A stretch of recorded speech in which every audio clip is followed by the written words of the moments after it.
I don't know how long we're gonna go. I don't think we can do a whole like full session of us talking about. I don't expect us to. Talking for 4 hours is long. Well, Yeah. we don't even play for 4 hours. We play for like we schedule from 8 to 12, but we don't start until like 8:30, and we usually wrap around 11:30. Yeah. So that's like 3.5. It's like because the most I think was 3.5 hour session or something like that. I think we did hit midnight on a few occasions, but that was like before I started recording these things. And, Yeah. But ever since we started recording, it's like we stop around 11:30. I was like, oh, okay, well that's fine, whatever. That's good for me because then I can go to sleep, so I have work tomorrow. Yeah, I think that's one of the reasons why we stop earlier. It's because, it's a Wednesday night in the middle of the week. Everyone needs to go to work. Yeah. Oh yeah. But and then like I edit it down, like I edit all the silence parts or when we start sidetracking and detracting and whatnot. So like 3.5 game session becomes a 2 hour recording. Because I guarantee you, like half an hour of the recording is just us dicking around. That's not surprising. Well, I mean that is true of like real, like whether you're playing in person or online. Part of the shit of D&D is just dicking around when like not playing but just dicking around. I mean, if you can get really immersed and not dick around, that's really cool. But like part of the thrill of D&D is just hanging out with friends. Yeah. In my head, it's like D&D. The sole purpose of D&D is fun, just like any other game. Yeah. So if you're not having fun, or the others are not having fun, what's the point of playing? I don't know about you guys, but I'm here to win. There's nothing to win. I'm here to steal all the shit. Well, that depends on which character you're playing. This is very true. Nola's out to steal all the shit. Not Go ahead. not even because it's her class, just because it seems like a fun thing to do. Yeah, it's fun seeing like. I mean, it's very unique experience for me. With this whole like we're playing a campaign and then all of a sudden we have to make new characters mid-campaign, only to find out it's not necessarily a flashback, but like Prequel. yeah, kind of like a prequel. All of a sudden we're in a prequel of our own story, playing characters, and we're like, this is kind of weird, but like it's interesting, and seeing everyone because I'm so used to seeing everyone play certain characters certain ways, and I'm used to playing a certain character a certain way, and now we're changing gears. Like, okay. So this is a different play style from you. Okay, this is a deep dive into your psyche. Personally, I think that it's our characters dreaming. That's my personal theory. That's not a bad one. That's something I never thought of, but Kind of like Inception. yeah. Because we are asleep in the main campaign, so that makes sense. Did we fall asleep in the main campaign? Yeah. We were knocked out. Right, because it was like right after. We broke the orb. Yeah, we just broke the orb. We cured Rowan of her thing. Mm-hmm. And then after we did that, then we broke the orb. And then Yeah. And then blackness. Yeah, so my personal theory is that we've got like a game of Inception going on. That's So my then, theory. okay, but then where do our new characters play into this then? Well, I mean, if you follow the Inception theory, everyone kind of may, like, when you're in the dreams and whatnot, you can pretty much be different things. So maybe this is just our characters fitting into the world that they're now in. We just don't realize we are us. Yeah. Because our characters already all knew each other and stuff like that. So I don't know. It's a theory. And we have done the dream sequence before. Like we fought an opponent that meddled with dreams. Hmm. That's But interesting. Makes me wonder when we fall asleep in this world, it kind of makes me wonder what's going on because weird stuff happens. Well, you're falling asleep. Like if you're already asleep, you're falling asleep while you're already asleep.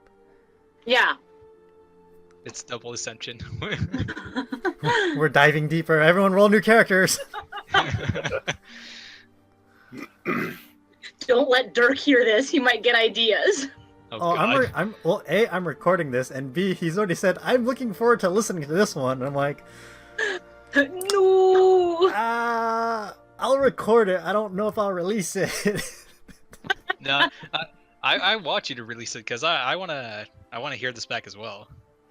It's always fun to hear like the theories and like as the campaign goes on, and then you listen to all the theories again. You're like, oh, we were this close, or we were way off, or Mhm. Oh, like when we were on the airship.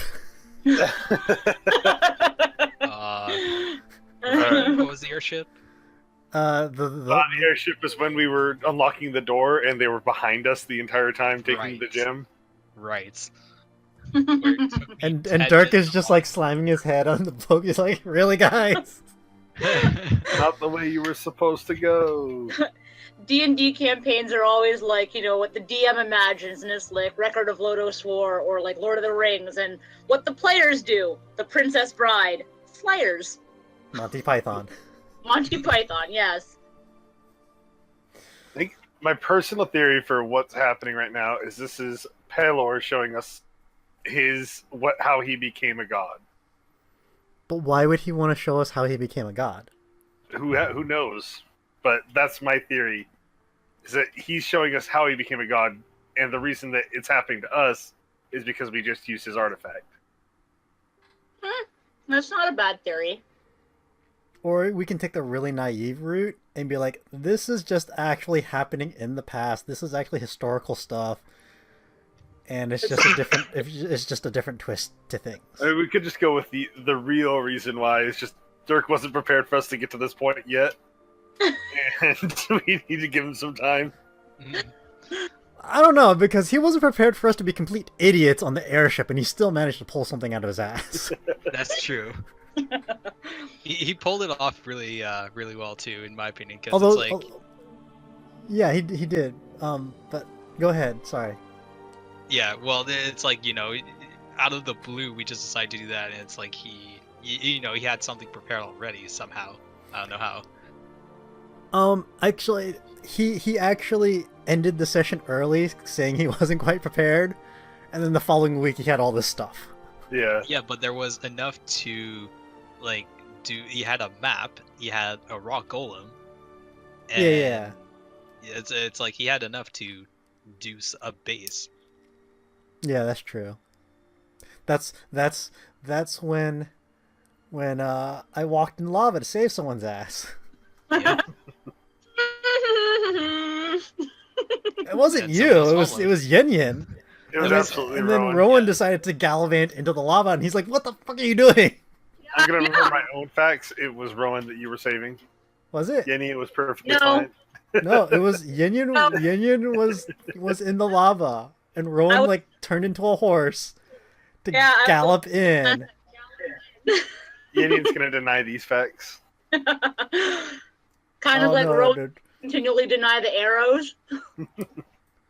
Yeah, no. I'm pretty sure Curvaeus and Rowan will not let Yin Yin live that one down. Hey, Rowan's cured. She can do stupid shit now. Oh yeah, you're gonna become Union now. Union 2. No, she's not gonna be that bad. But now she doesn't have to like worry like about becoming a zombie if she dies. She's going to be more careless, reckless, Great. however you want to perceive it. Maybe Great. just a Great. Well, yeah. All right. I mean, not that the whole zombie thing stopped her from being reckless a whole lot. Yeah, you had to get reminded a couple of times. Yeah, Yeah. Because as a character, like, I mean, as a player, I know that she's not supposed to do things. As a character, she doesn't give a crap. But she wouldn't give a crap the fact that she would turn into a zombie? Well, I mean, she would give a crap a little bit. It's why she didn't wander as far away as she could have when, like, we were exploring the area around Yenyen's master's place in the Feywild or whatever. Mm-hmm. Like, she wandered away, but you'll notice that she didn't wander away nearly as far as she could have in, like, the hour that she was exploring, because, you know, she wasn't going to go too far and stuff like that. But she's not going to put herself in a bubble just because something might happen. Did you go to like the edge of the map though? No, she went to, like, the edge of the hill? Mm-hmm.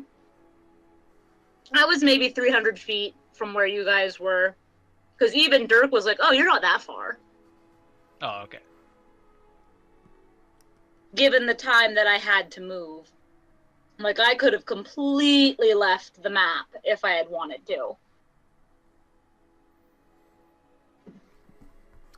So we all have varying... So, dream, flashback, vision, actual history. So... Yeah, my theory was similar to, well, yeah, it was more similar to Union than Rowan's, but I think it's actually maybe Pelor telling us his story of maybe like how like events of what happened and what like what maybe made him die, maybe, I don't know, something like that. I mean, if that is the case, because technically, like, if you think about deities, they usually do this something for a reason. So you got to think about why would they be telling us this information? Maybe to make us leave the hammer. Maybe So- it has to be there. So And you he see doesn't want this, us to take it out. maybe, but this is the part where you remember the first session where I overheard something that you guys didn't. No. Okay, I don't you two have been in, like, the most secret. Actually, you two are the only ones. Yeah, you guys keep getting the secret room. I have no idea. Yeah. It's not even that big of a secret. It's just something I'm choosing not to tell. That It's that like- apparently like we're gonna learn later. and that's perfectly fine, you know, because it's fun having those little secrets and whatnot, because it's more amusing on my end because it forces you to remember it because it's not recorded. Hope you took notes. And I I guarantee, stopped taking notes after like the third session. yeah, and like as soon as if I ever get my own secret thing, I'm editing that shit out.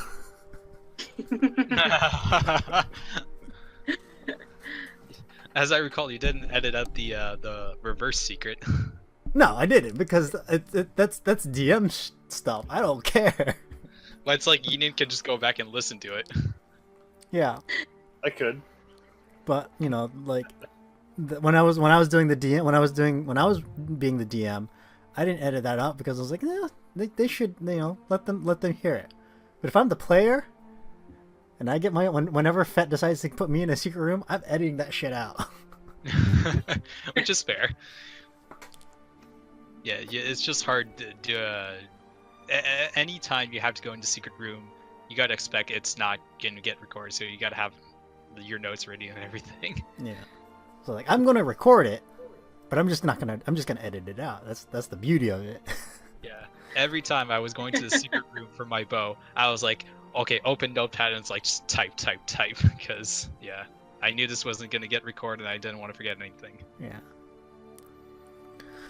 So you Mine's guys, just super simple. It's like it's nothing big. It's just something you guys all think it's like this big secret. It's just like, oh, okay. Well, it's a big secret to us. Anything that we don't know is a secret, by definition. Yeah, it just has like very little bearing on the game at all, and it's like Yeah, he doesn't think this is relevant to tell anybody because it's so small. And you know what? That's fine. Like, if we never find out, we never find out. No. It might bother some people, apparently. I think I know who. If we finished a campaign, or like if someone dies that we don't know a specific thing, I'll be very not upset, but I'll be, it's gonna be bugging me, probably as much as my bow is bugging me. I would say when we finish a camp, like, because this is something I do traditionally. If a campaign ever gets finished,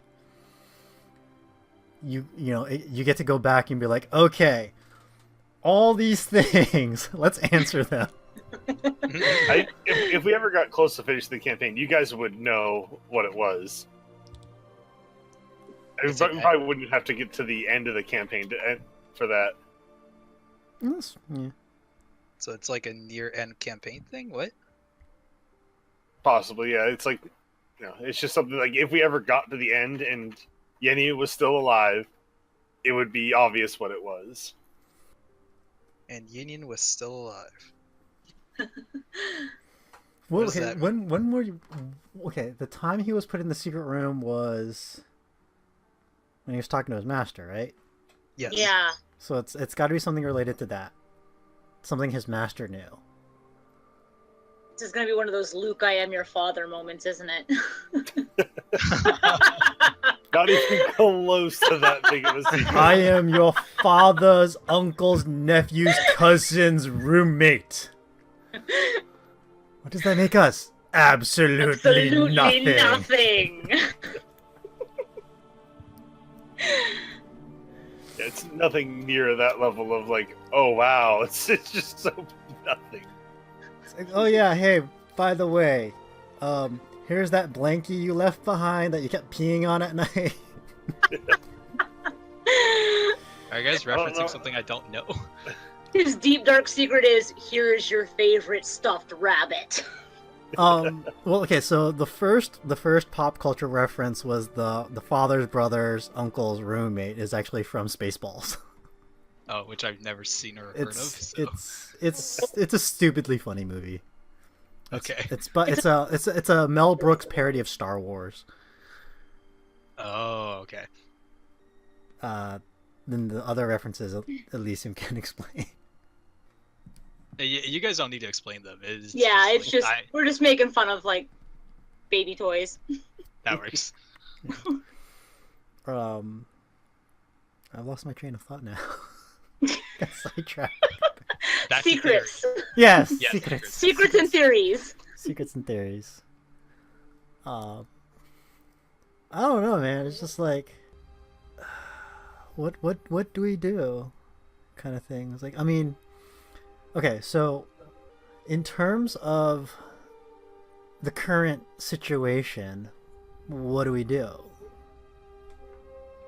What do you think's going on? I mean, we go to sleep, but we're awake.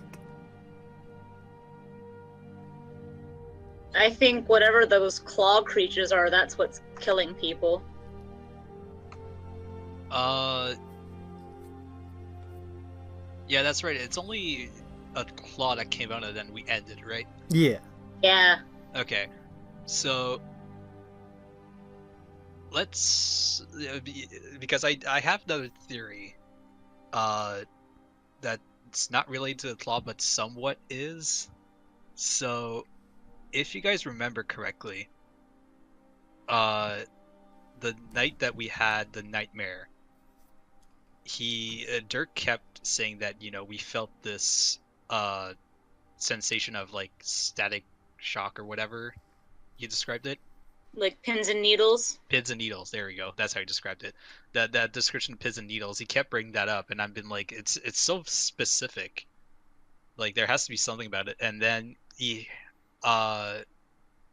said, I believe he said that again, when we tried to open the wizard's door for the other dimension thing.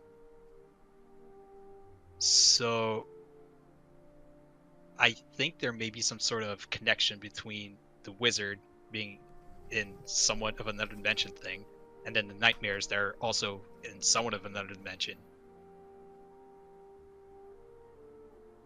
So my theory is that maybe the wizard might be involved, like he's behind it or something somehow. I don't know.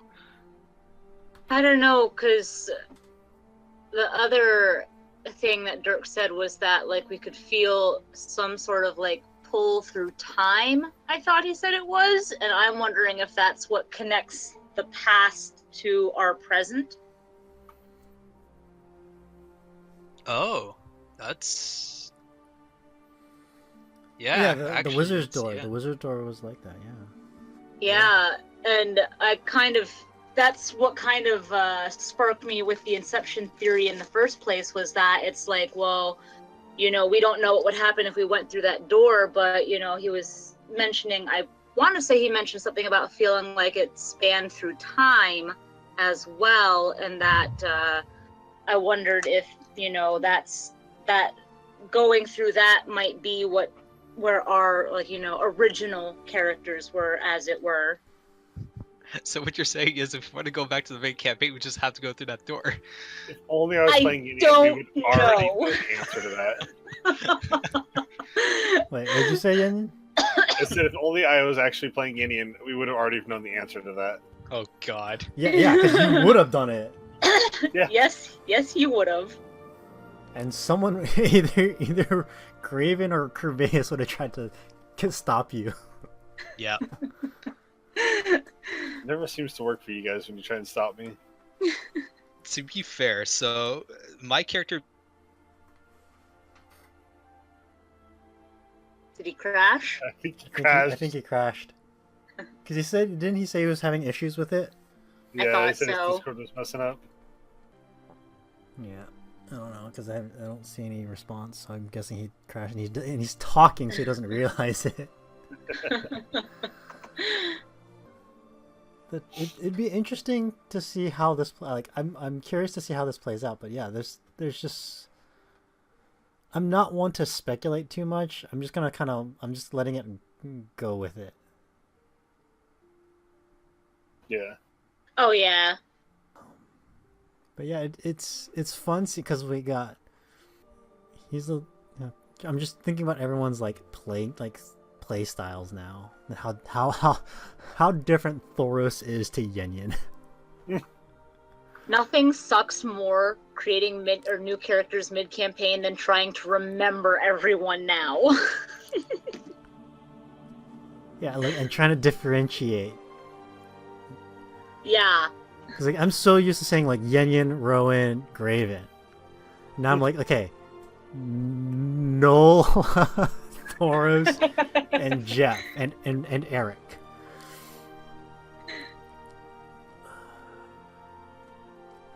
Yeah, I had to write everyone's names down on a sheet of paper that I can have right in front of me as a cheat sheet, because otherwise I'll never remember them. Even Yeah. one as simple as Jeff, I'm just like, that one. Yeah, and we so want to say our actual character. We keep I keep saying Yen, and when I mean or I was like Nola, I mean, and I'm just like, Yeah.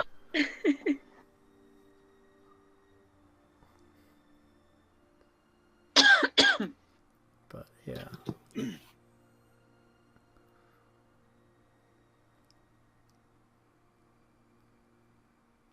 There he is. He's He's back. back. Hello. Hey, he's back. My entire internet shut down. Oh, Yeah, that was fun. okay. No, it was. So it was kind of weird because I was just talking, and then all of a suddenly you cut me up, and you just said, I think he crashed, and I kept talking, and you guys couldn't hear me, but I could see you guys talking. I can hear you guys talking, and I could see my bubble flashing like I was talking. So I was like, what the hell? How can they not hear me? Yeah, very you stopped elaborate mid sentence, and we're like, I think he crashed. Yeah, no. Literally got to my character and then nothing. Okay. Yeah, you'll hear it on the recording. That works. Okay, well, I should be back hopefully now. Yeah, you're fine. We can hear you fine. Okay. Yeah, I don't know what you guys were talking about now, but We were kind of just shooting shit until you got back. Okay, I don't even remember what I was saying. Something about I your think- character. Oh, that's right. Yeah. So yeah, I was talking. Yeah, we were talking about Union doing, the stupid stuff, and he would have went through the wizard door, no hesitation. I've been trying to fill that role as Jeff, seeing as how Jeff has -2 intelligence. Yeah.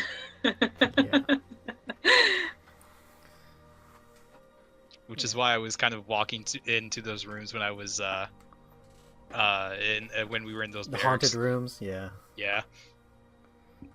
Yenyan and Jeff are the party's lovable idiots.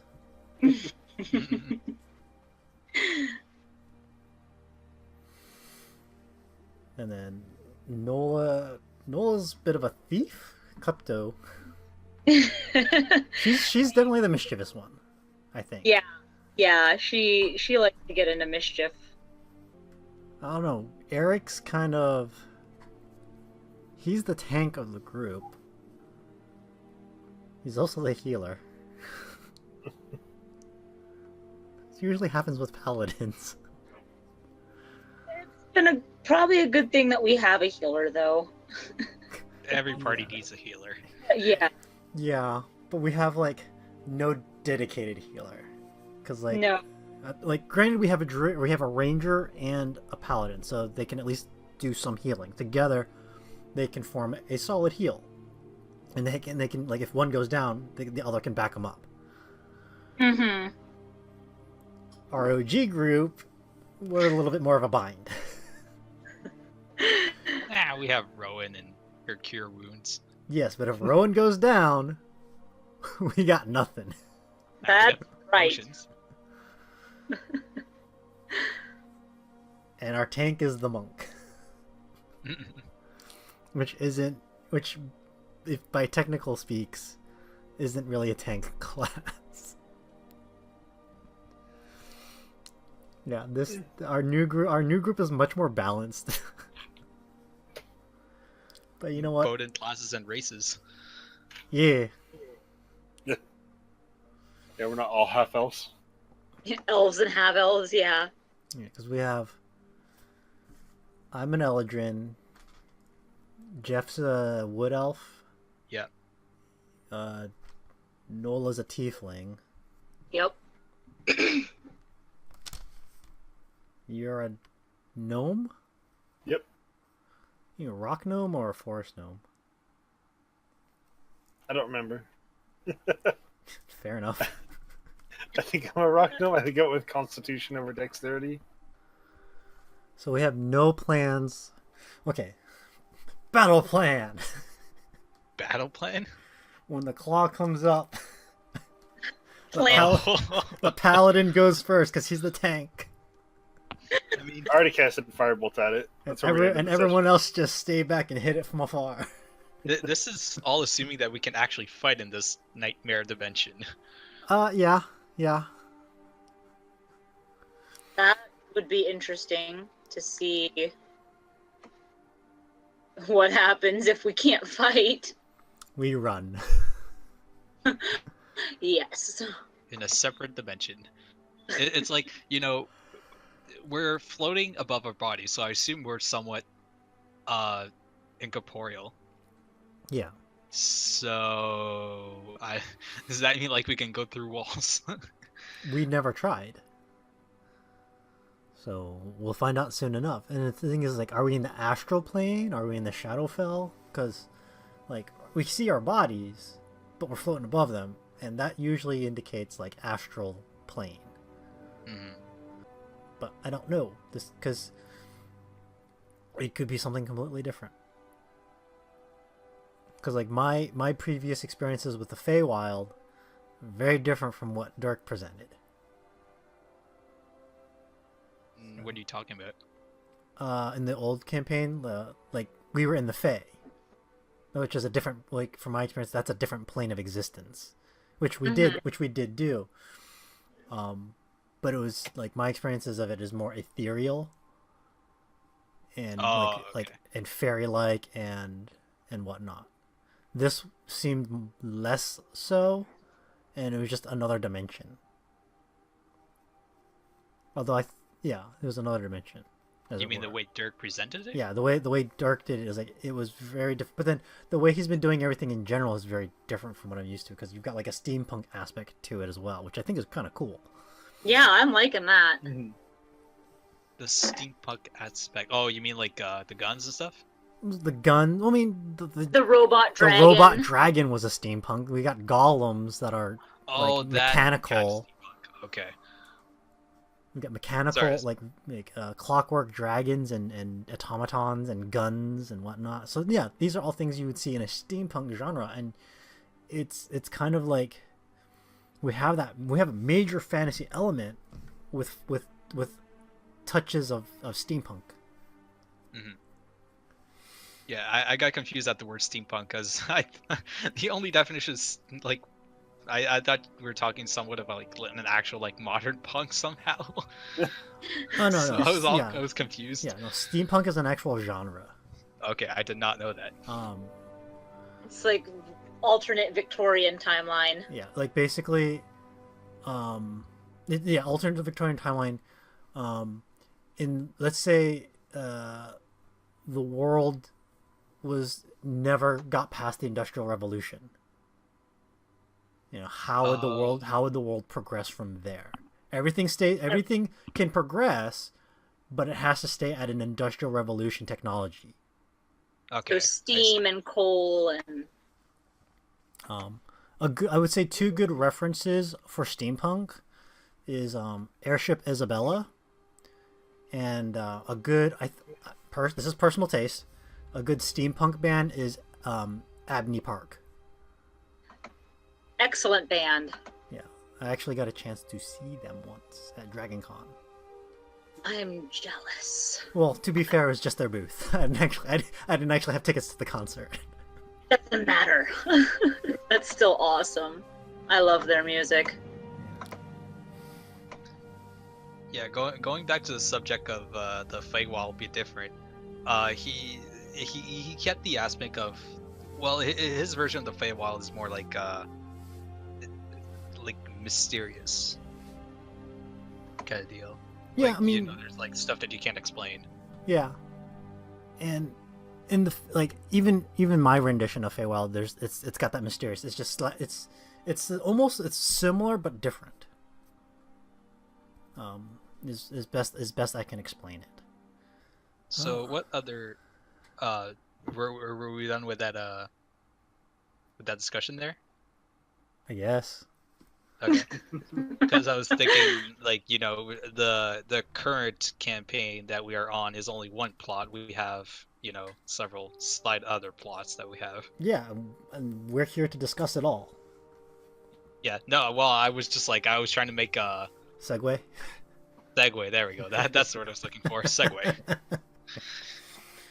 Yeah. Let's talk about something. Let's change the topic to something else. Which one do you want to talk about? Well, let's see. There's. You want to talk about the relics? You want to talk about? Are we going to talk about the OG stuff or the new stuff? Because I don't know if there's much new stuff to talk about now. Yeah, no, I was gonna switch to the OG stuff. Okay. The main campaign. Okay. So I'm trying to iterate in my head what all the plots are. There's the relics. there's the relics. There's There's Zongold. Zungold. There's the Shadrach, which is not really.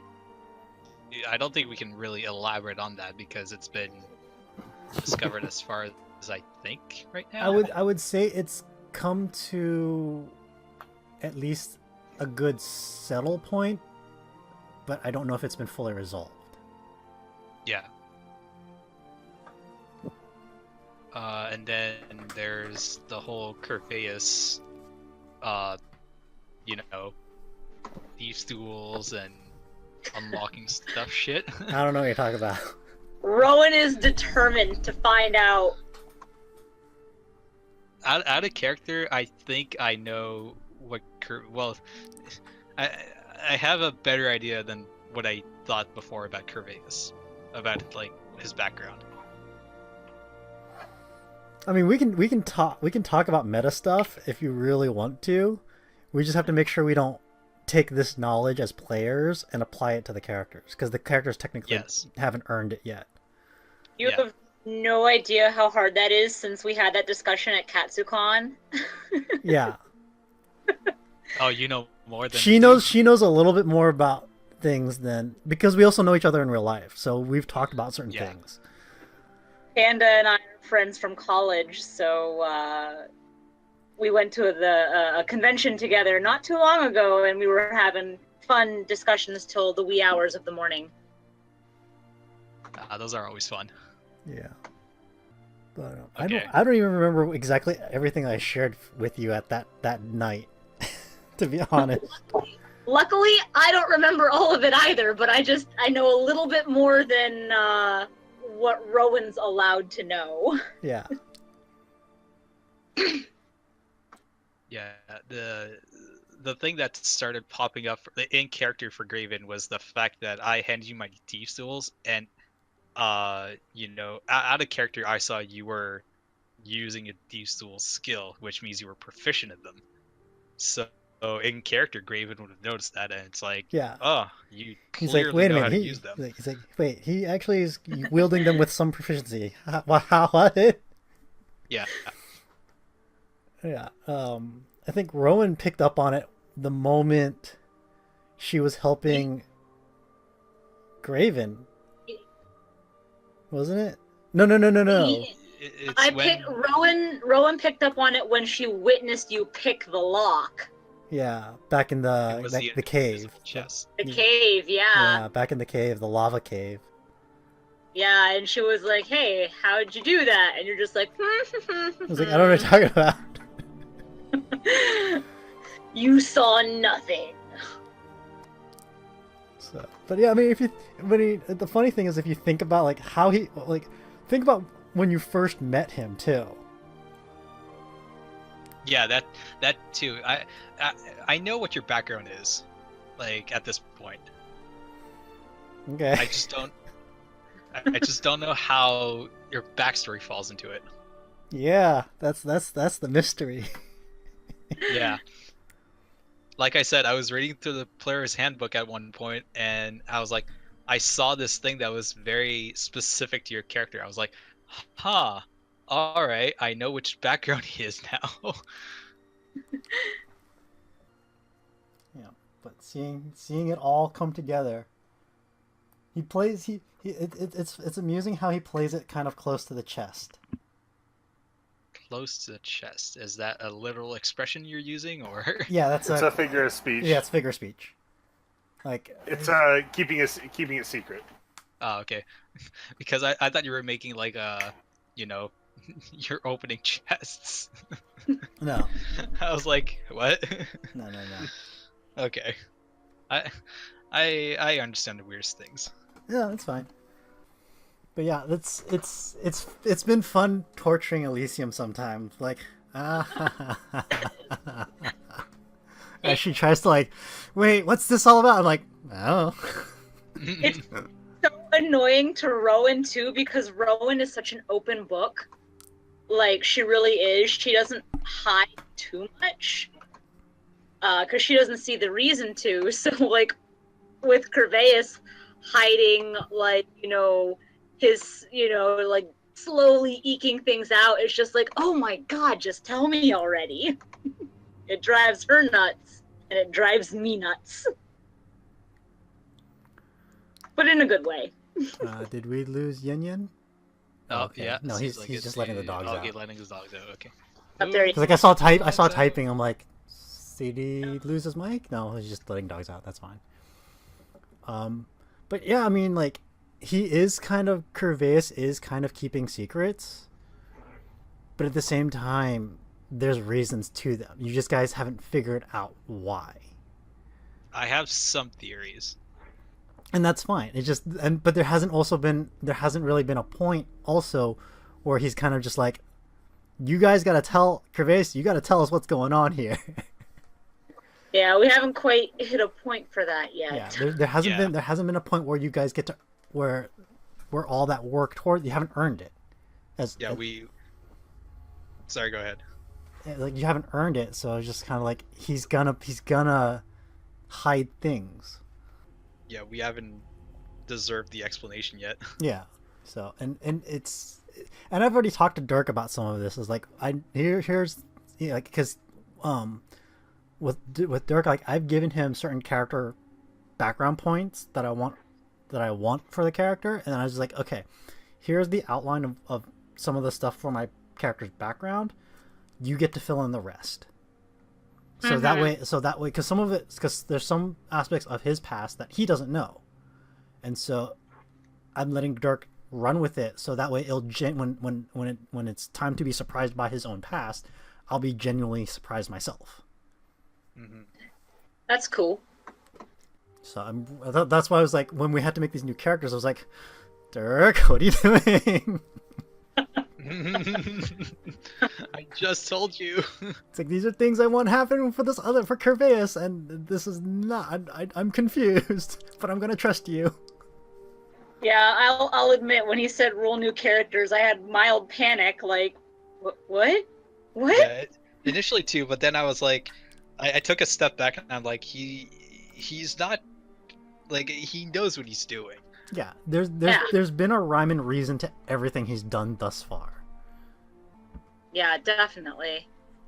So, but yeah, like I'm so excited. Like I'm having fun tormenting you guys about Curveus' past, but it's gonna be like, for me, I hope it's gonna be really I hope it is English. I hope it will be really rewarding for all of us once some of that information has been revealed. And I'm really looking forward to like the hidden stuff for his character that I let Dirk have control. I'm really looking forward to that as well, and I hope that like we are rewarded well for those things.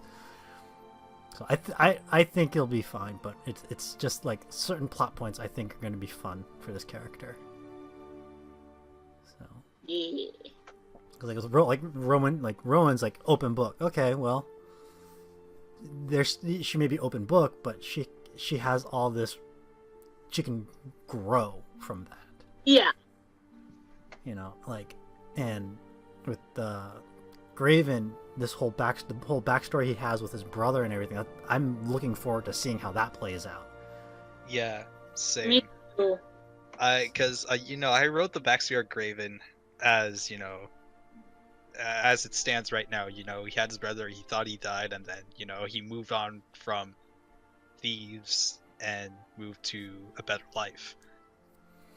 And now that this is also out of character, I have no idea what's going to happen with Zongul since he's apparently alive, and it's been bugging me ever since we've made that decision to not go find out. I'll take blame for most of that. Why? Why's that? because Chris Gervais was like, yo, I may be like the new guy of the group, but demonic orb is kind of important, isn't it? Like, big picture here. You did say that, but at that point, I was torn between.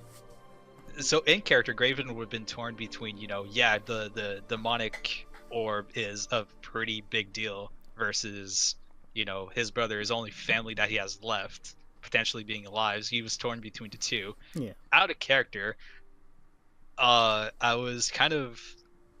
So, seeing as how this campaign was it is my first D&D campaign ever in life, and at that point we weren't too far off in the campaign. I think we had played for like a month ish, a month or two. Out of character, I didn't want to like hog all of our campaign time with my character's backstory at that point yet. Yeah. I felt kind of guilty, so I was like, I don't know if I want to go there player-wise yet. Yeah. I'm back. And I think that's a really good decision on your part. Because for me, and that's part of the reason why I prefaced saying, like, Gervais was like, I'm the new guy of the group, He didn't really, as a character, he doesn't know you guys as well. I mean, he knows you guys better now, but at the time, he didn't really know you, so he's more focused on this demonic orb thing. Mhm. if this whole thing had occurred later when he'd gotten to like when we've all bonded more, he'd been like, dude, you're my family. We take care of family, and he would have actually leaned more towards figuring out the Zungold issue over the demonic orb. So it's also like it's interesting seeing the timing of everything. Yeah. And if we get back, we'll be able to tackle that. It might be more interesting now to see how things progress Yeah. now that more time has passed. Yeah, because while Well- we've been doing all this, things have been going on over there. So see, Mhm. that's another thing. We're in the Feywild. This is another plane. Yeah. Or dimension. So, and I believe that when we entered the Feywild, Dirk mentioned something about time flowing differently. Mm-hmm. Yep.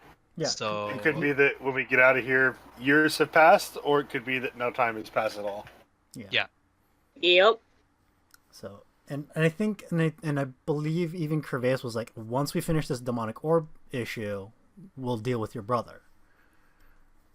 Yeah, I think that was the plan. Yeah. Mhm. I think that was the plan as well. Because those are like the two like that's kind of like we have the two big plot points are the demonic orb, which has been kind of resolved, and Zungold. Resolving quotes. Yeah, well, I mean, we destroyed it, but then now we're in just like the side quest, the side adventure. Mhm. You know, but we have the demonic orb issue, and then Zungold, Yeah. and then we have other kind of underlying issues as well with like, because I was actually going through some of that short story we wrote together. Mhm. Like, I remember like there's a Lady Blue that tried to assassinate us. Oh right. Yeah. Yeah. Because that was like right before we met your contact with Zeist. And, Yeah. And you know, and then like we have that subplot to deal with. We still kind of have the subplot of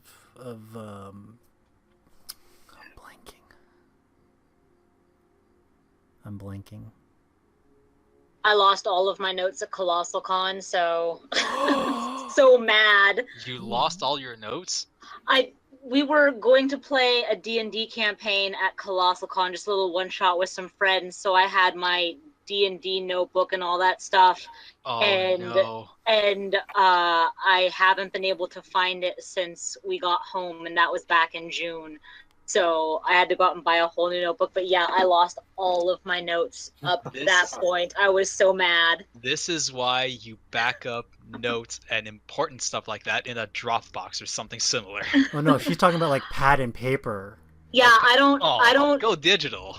No, I can't type fast enough, and I lose focus. Like I can scribble, no problem, but I can't type and play at the same time. We all have just the three of us alone are different ways of recording things. You type, you write. I just hit record.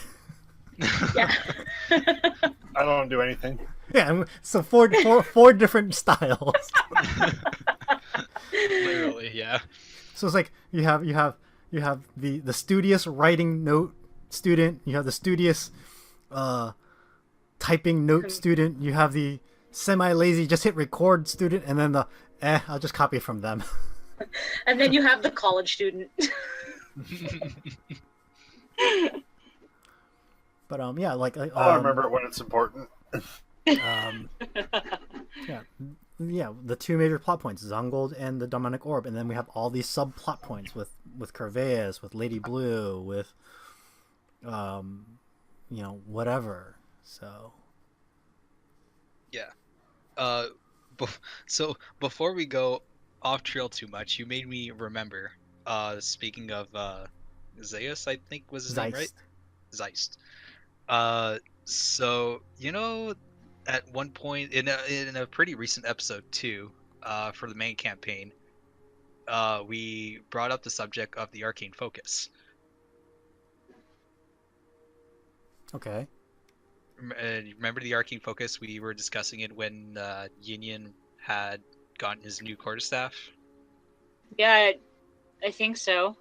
Okay, so I remembered a few weeks back that arcane focus we actually promised in a letter to give it to Zeist. I thought that was what he wanted in return for No. So we sold one arcane focus to a shop. a shop. Mm-hmm. Yeah, I wa- still have the other one in Rowan's pack.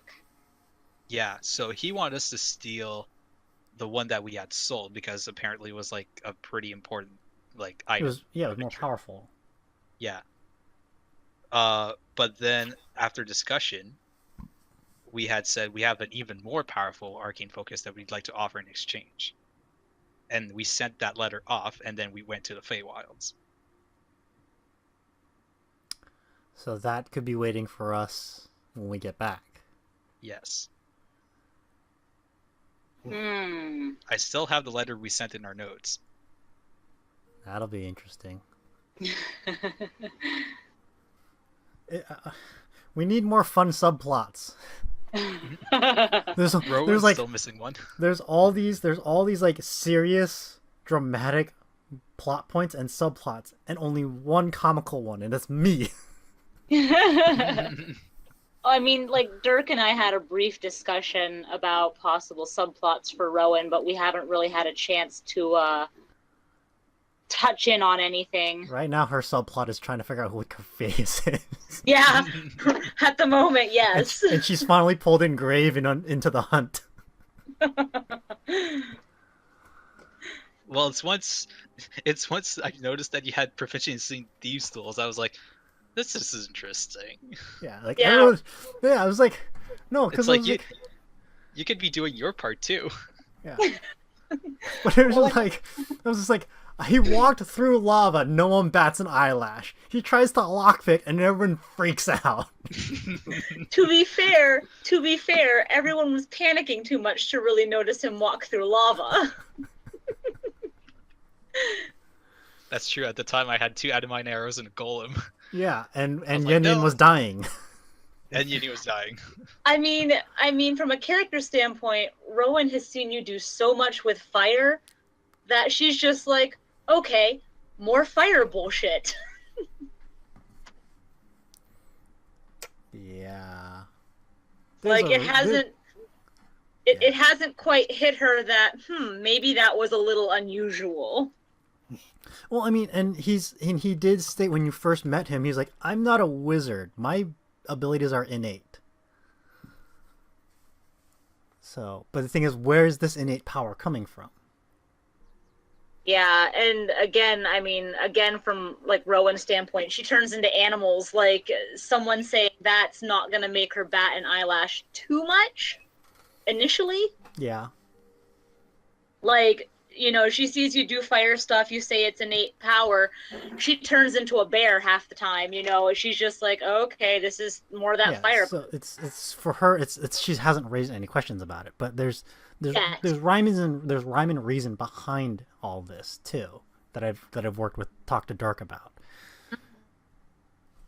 So I mean, it's still all mechanically sound. It's actually legit in game. It's just I'm putting flavor to it. I'm seasoning it up. Yeah, so Dirk, if you're listening to this, Which he More- will. He so wants to listen to this thing. more comedic side plots. Well, at least let's have some side plots with like. Well, I mean, yeah, because you're saying you were going to work with him on getting a side plot like more focused on you, as opposed to you focusing on someone else.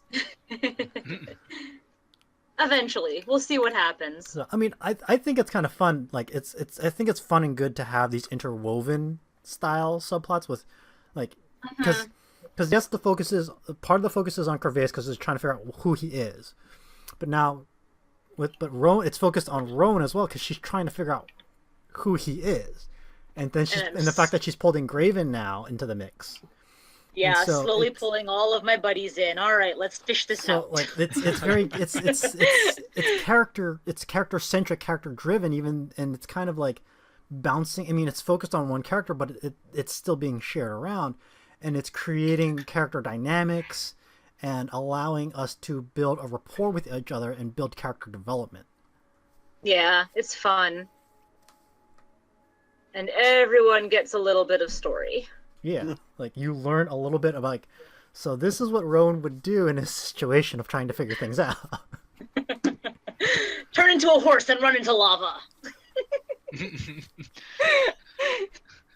What's the logical thought in Rowan's head to think of that? Her logical thought of turning into a horse and running into lava was Yen Yen was down and didn't think, oh wait, fire bullshit is pulling him out of it.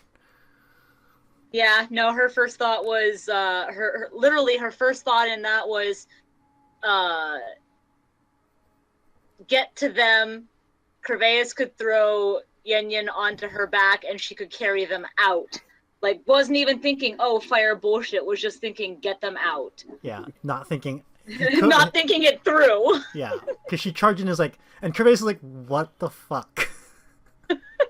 That's a problem Rowan has, is she'll see something and she'll just charge in, not thinking through everything.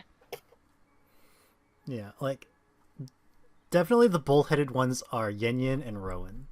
Yep. And then Yep, like without Graven question. and Corvallis are more the sit back and let's think about this.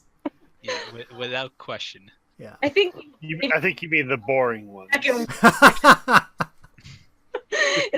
sit back and watch what happens Yeah. with some popcorn going. Yeah, and I'm loving the dynamics that we're all having with one another. Because like it was like when I first joined, I was kind of like, I know I can probably do something with Elysium's character because we know each other so well, so we can feed off. Because like I was very concerned about interacting with you guys because I didn't know you. Like I hope this works out really well, and like the interaction between Corvallis and Graven was kind of interesting at first, and now it's starting to pick up steam with this whole like, who is he? Mm-hmm. So, and then Graven and not Graven, Corvallis and Yin is like, all right, what is he gonna do this time?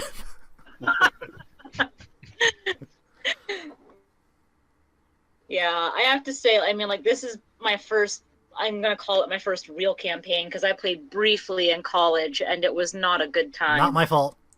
I was not there for that. No, it was after I met Panda. I had the stereotypical girl playing with a bunch of D&D. Oh, no. Yeah. Oh, And that's the worst. it kind of turned me off to the game for a very long time, like 15 years, a very long time. And so I was kind of worried when, I first started playing, but everyone's like, oh, go on Roll20, you'll find good people. And it's like, I'm going to take a chance. And I'm actually like glad that I did, because this has been like, I look forward to Wednesdays all the time now. Yeah, and then you roped me into it. And I roped Panda into it, and it's like, hey, we need another player. Well, back at Katsucon when we were first talking about it, it was just kind of like, hey, if you have room, I'd love to join, because like, yeah, you and I had not hung out in such a long time. I would love the experience of doing it. And you're like, no, we're full. And then we had our other player drop, and it's like, hey, guess what? And I was happy because I had wanted to rope you in initially, and Dirk was like, well, we've already got 4, that's a lot. And then, our other one, she dropped out after the first game. And I'm glad that it kind of worked out that way, because it's been a... To be fair, we actually had 2 people drop out. Did we really? Yeah, you guys were not there. I believe... So the first session that we had was like the character creation session. And we had the one girl that dropped out from Australia. Yeah. And then there was another one named Jesse, which he just rolled and then didn't say anything, and then we never heard from him ever again. Oh. If you check the chat logs, there's someone named Jesse that rolled, and that's it. So not even like halfway through character creation, they bailed. Yeah. Wow. It was kind of weird. We had 2 people drop out, so Dirk had to fish someone else from the Ether. potential people that posted, and then you went ahead and fetched Panda.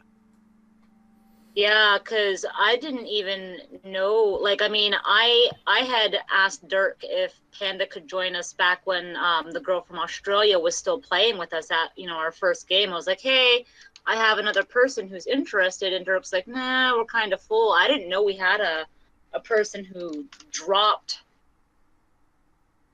On the character creation, he dropped. Yeah, holy cow. It's like I'll check the chat logs, but I think it's still there. No, I mean, I the chat believe log, you. like the chat log saves it all the way from the beginning. You usually have to scroll through it. Okay, so let's see. It chat archives the whole thing, to my knowledge. I have yet to know of a limit. This has to be huge then. Okay, let's see it load. Processing request. Yes, he's still here. Yeah. First post was him rolling. Huh. They don't know I what didn't they're even know missing. about that. Well, no, they can get an idea of what they're missing if they go to my YouTube channel. Very true, very true. I mean, I know that our Australian friend, she had stuff come up, and to be fair, that's a heck of a time difference. Yeah. Yeah, Or- it's 13 to 14 hours depending on where. Like, actually, it's more. It can be more or less than that depending on where in Australia. Yeah. We have a guy who plays from around there in my other campaign, and like he's good during the week, or like during the weekend now, because now that he has school again. But like we had a session like super early one day, because normally we start at 5. I think we started at 2, and he's like, "It's so early for me. Why are we doing this?"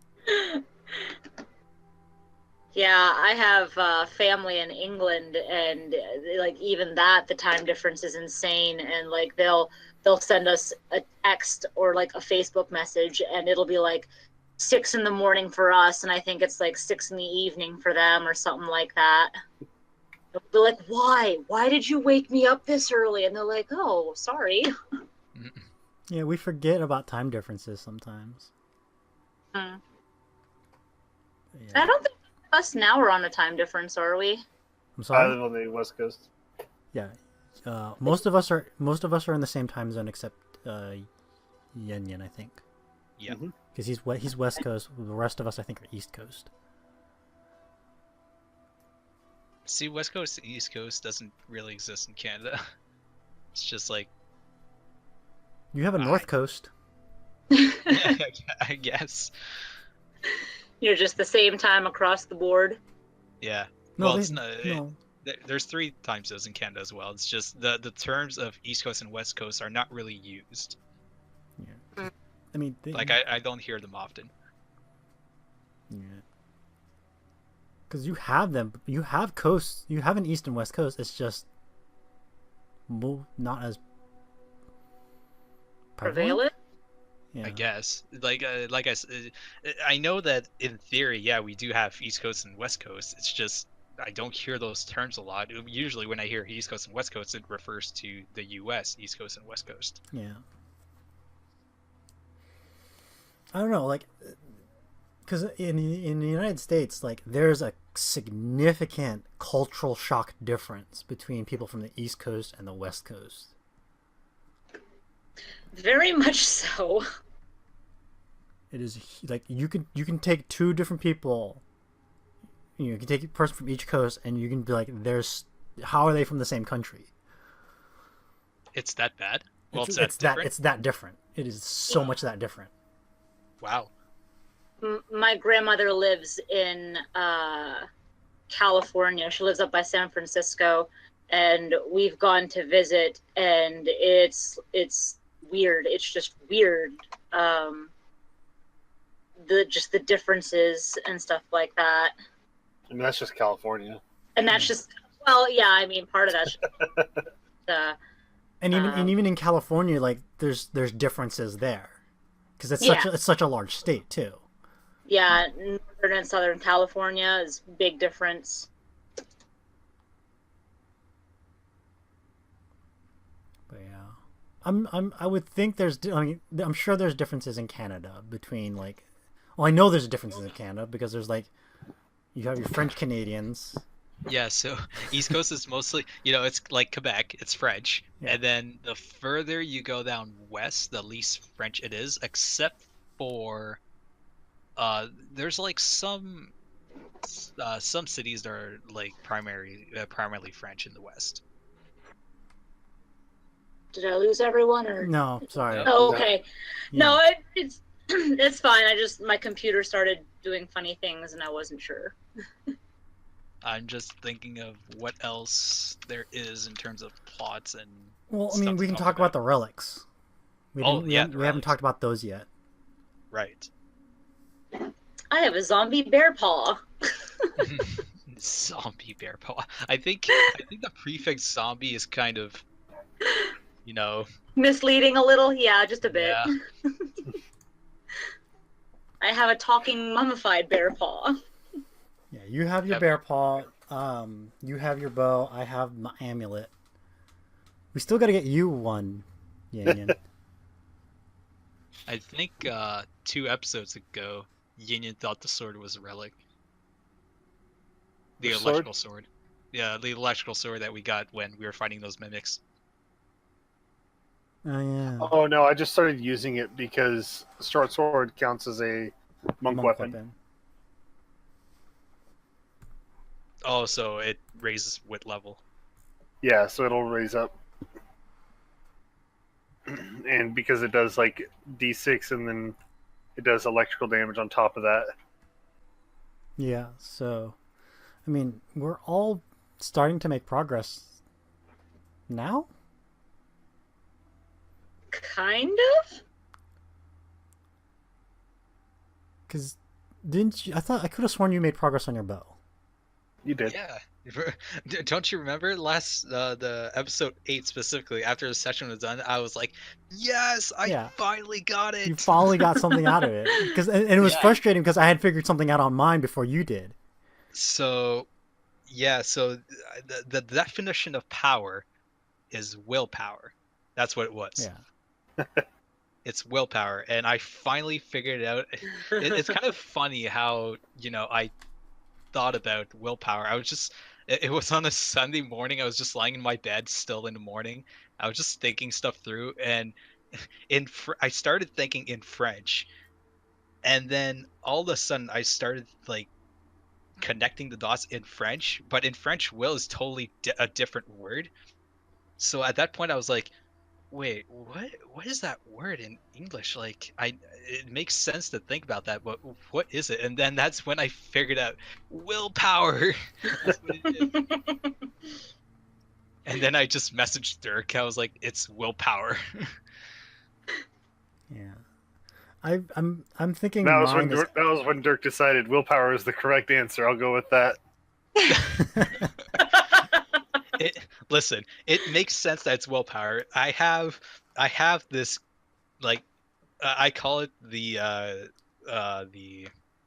what did I call it? My conspiracy wall. I made like some sort of conspiracy diagram thing where I tried to connect all the dots, all the potential connections, and I probably went way overboard with the way I was thinking. this but is just for your bow, right? Not the entire campaign. this is just for my bow. Okay. I was so obsessed. Because now I'm imagining like this wall in your room with like all these strings No, it's all digital. for different aspects of parts of the campaign. It's all digital. I don't think I could show you because there's actually some stuff in there, or there's one thing in there that that I know that I can't tell you guys, or that Graven wants to keep I secret. can show you guys exactly what it is. Yeah, that sounds That's about right. exactly what I was thinking of. That's perfect. As soon as you said conspiracy while I was typing it and looking for it. Yeah. Well, I didn't know what to call it until I looked up conspiracy wall, and I was like, yeah, that's exactly what I'm doing. But yeah, there's definitely more to be discovered about my bow, because one clear indication that there is more to find out is that the first time that I got something from it, the when I pleaded to it, and then Yinan was, gonna die because he Allegedly. died in water. Not allegedly, you were going to die. Dirk confirmed this. If you He said I could have died. I could have gotten out too. listen, Dirk said, and I don't quote because it's not an actual quote, but if I hadn't pleaded and he hadn't been very generous, you would have died. It's possible. I still could have gotten out. So you hear that, Dirk?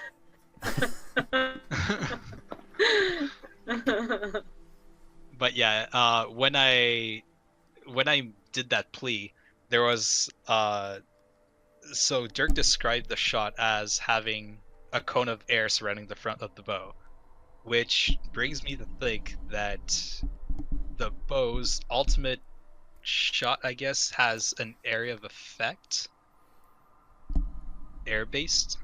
I would say well, I mean, you could say it's air based. Area effect, maybe. I would say maybe. I mean, like a cone. Yeah, well, it's a cone of air, and when it entered the water, it created a cavitation. Yeah. That's how he described it. So that's why I'm thinking area of effect kind of deal. Well, in D&D, there's multiple ways of doing area effect. There's like a fireball, which is spherical. There's an actual cone, like a breath weapon, or like lightning bolt, which is just a straight line. But it's still it hits an area. It's just a very narrow area. Yeah, well, that's about what I'm thinking. It's like it's either a cone or like some sort of straight line like that causes major damage. Yeah, or a beam. Like, this is me speculating and just based off experience. I would say because it's an arrow, it would make more sense to be a beam. Maybe. But who knows? Lightning bolts. Yeah. Yeah, it could be a bow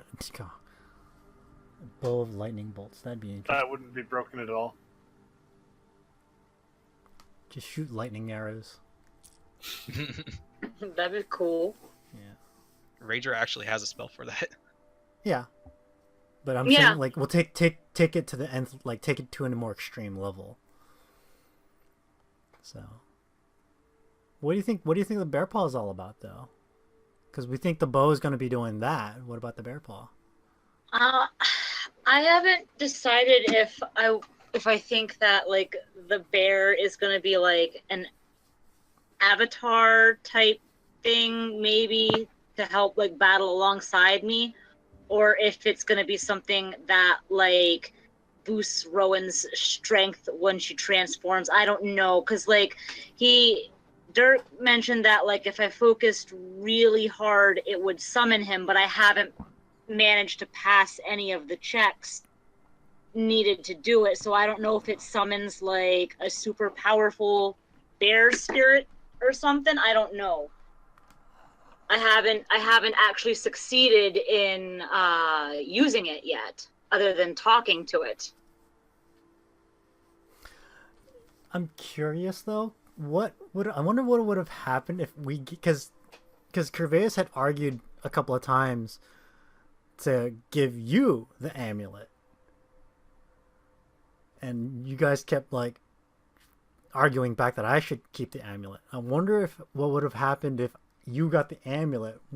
Would he have changed the artifact for something else? Yeah, I don't know. I don't know. Yeah, because the amulet is very arcane focused, right?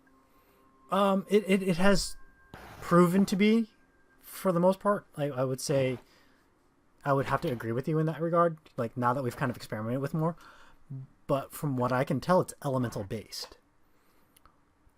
Because he activated a quarter of, like, he literally said a quarter of it was activated through fire. Yeah. So I'm thinking, okay, now I got to figure out how to expose this thing to air, water, and earth. Ah. You'll have to. Oh, that's an interesting point, and might require some teamwork. Yeah, because like I remember, because like how did I expose it to fire?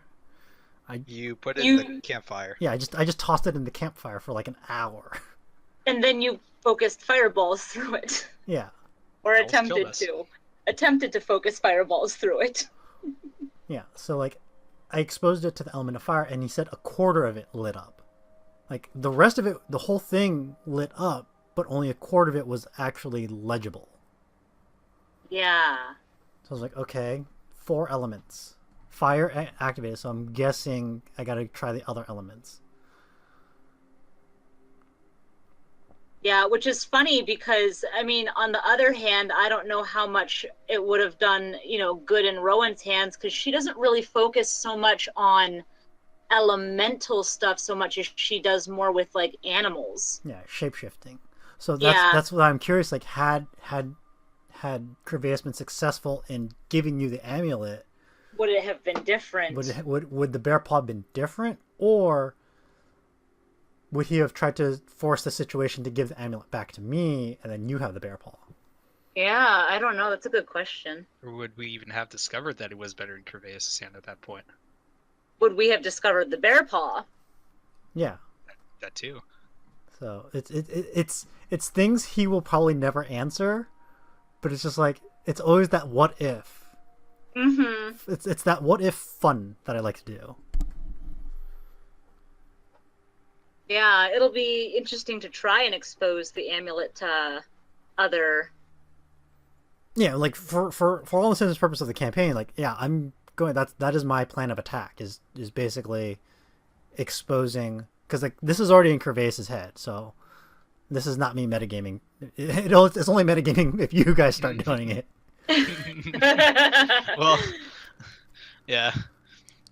So like he's already figured out. I was like, okay, a quarter of it's fire. Well, let me see what happens if I put it, like, do I gotta bury this? I gotta put this submerged in the water, like air. Do I just twirl this into air for an hour? I had an idea for you out of character that, I have no idea if it's gonna work or not, but I don't know how to bring that up at all in character. I mean, if you want to withhold the information, that's fine. I can totally respect that because it does minimize the metagaming. Yeah. I feel like Graven would have known what you did with the campfire because he was the one taking watch while you were. Yeah, I mean, like by now, everyone would have figured out what he was like. I figured, even though like in character we didn't really talk about it, there were times where we kind of fast forwarded, like to just kind of pass kind of did a fast forward in the game. So during that, he could have explained, like he could have like someone could have like, what was that all about last night? He's like, oh yeah, I was experimenting with the amulet. I put it in fire, and a quarter of it lit up. So, yeah, because I feel like the moment after Crevaeus cast a fireball through it, we all kind of realized that he's experimenting with it. Yeah. So I mean, y'all, I from that perspective, I don't think it's like, I feel like the other characters would have at least known what he was doing and what he's discovered thus far. They know more about that amulet than they knew of him.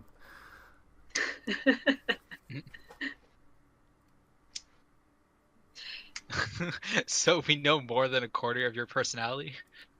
We know less than a quarter of your personality. I'm just saying it as a joke, but if that's how you want to take it. Well, that's what you said. I'm just taking it literally. What I think is funny is that like we have these relics, and so much of it, as in all D&D, falls down to the dice. Like, I am proficient in animal handling, and that is the check he has had me roll to work with the bear paw, and every time I think I have rolled less than 10. Just like whenever I cast Tasha's Serious Laughter on you. Yes, very much so. Roll20 hates me. Yeah. Because I think he's made us, for skill checks, he's made us roll something we're proficient in, right? Yeah, a lot of times. Because you were the animal handling, I'm doing the arcane checks. Yeah. I don't know. What were you? Graven, was yours strength or just? It's wisdom, and I'm not proficient in wisdom. Huh. Which is why I was failing most of the time. I think I have a +2.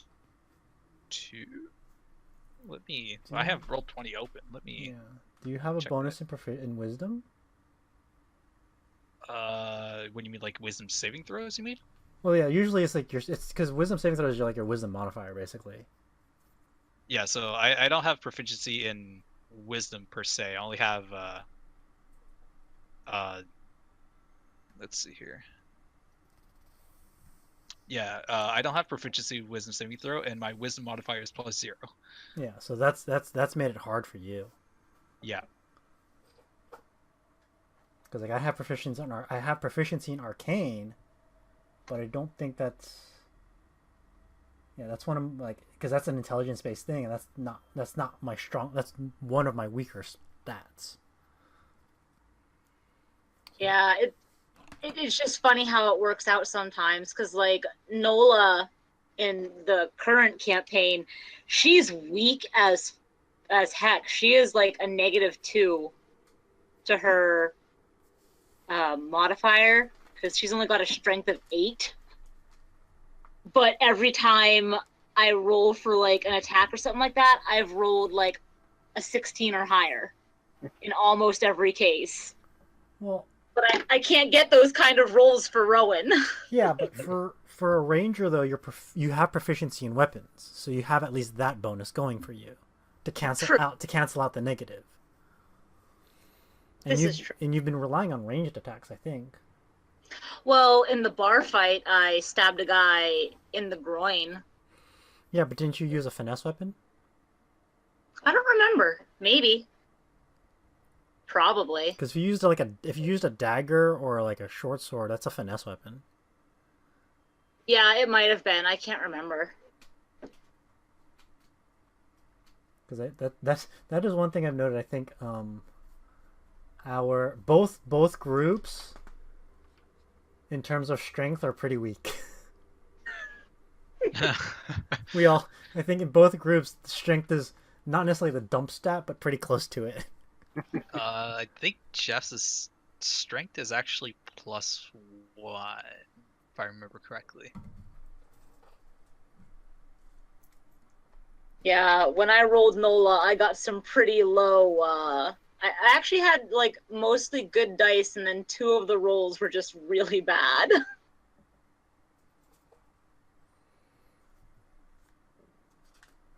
Yeah, you got close to it. I think you got a 4, right?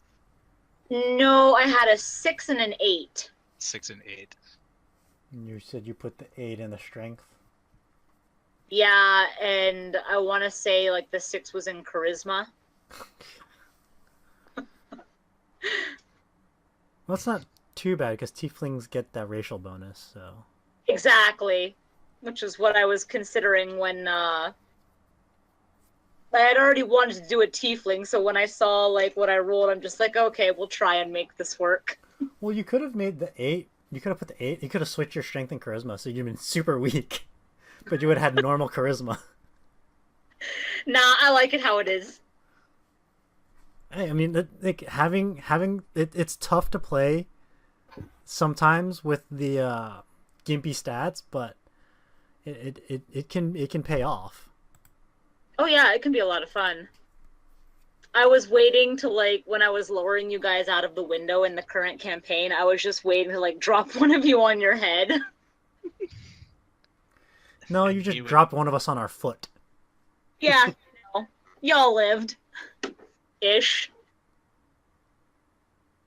Out of ish died. Because I forget to update my health, apparently. Yeah. Everyone's just asleep now. Yeah, in both campaigns. In both. So where do you guys see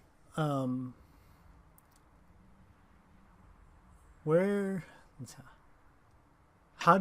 directions do you guys want to take character development with character relationships with each other? For which campaign? Either one. What would you like to see in terms of character relationships and character development?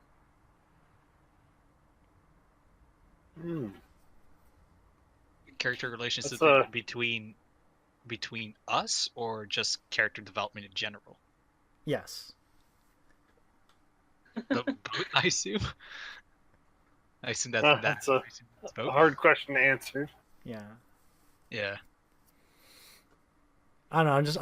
I'm just pulling out questions from the ether just to. Like I said, I like doing hypotheticals sometimes. I can tell you that. I don't know how much. Yeah, you don't if you feel like it's gonna give away too much about your character, then don't bother.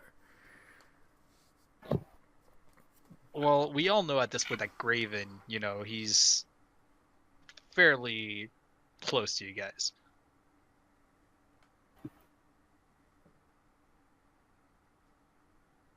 Silence. I was waiting to see if it would continue. I know. No, I think I'll just leave it at that. No, I get what you're saying. Like Graven, with Graven's past, he's got no family almost. Yeah.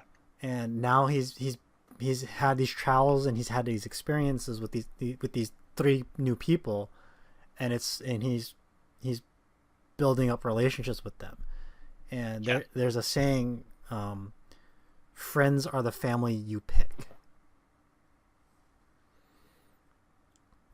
And so he's basically chosen his new family to replace the one he lost.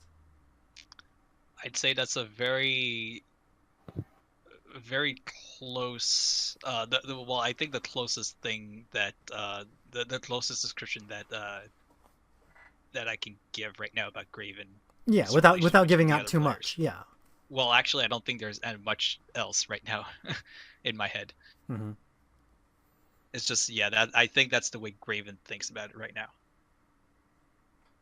Yeah, and again, it's like based off what we've known of his past, that's understandable. He's a good he's a good guy who's just had his run of bad luck. And he's making do. Yeah, I don't know. I don't know if I would say just bad luck or just, he had a bad life and then he's trying to make it better. Yeah. That's actually, I would say, that's a better descriptor.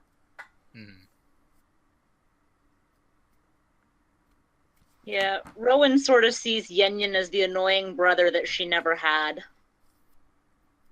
Because he's always trying to steal her stuff. He's just trying to do things.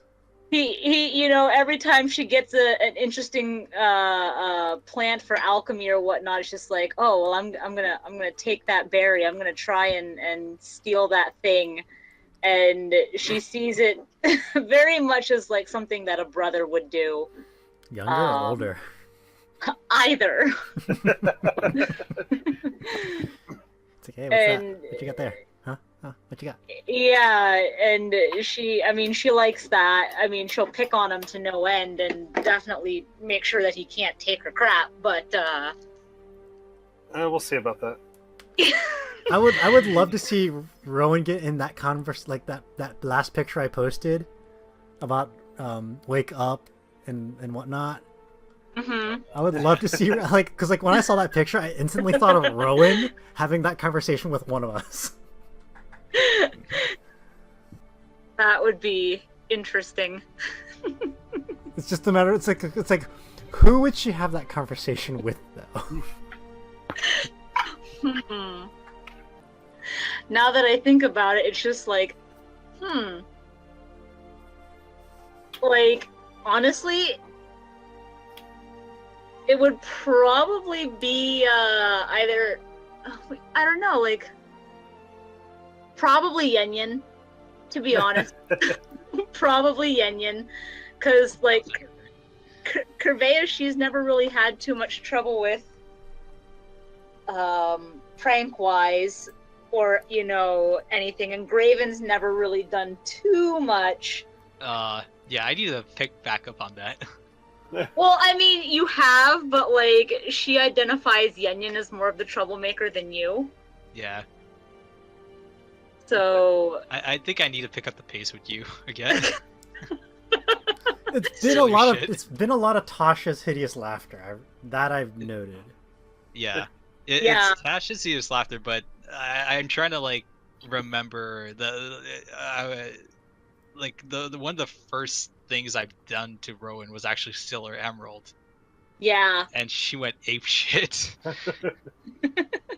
That was just after I joined, wasn't it? Yep. I Yeah, think that's when we went to so. the Underdark. Yeah, she doesn't like people stealing her crap.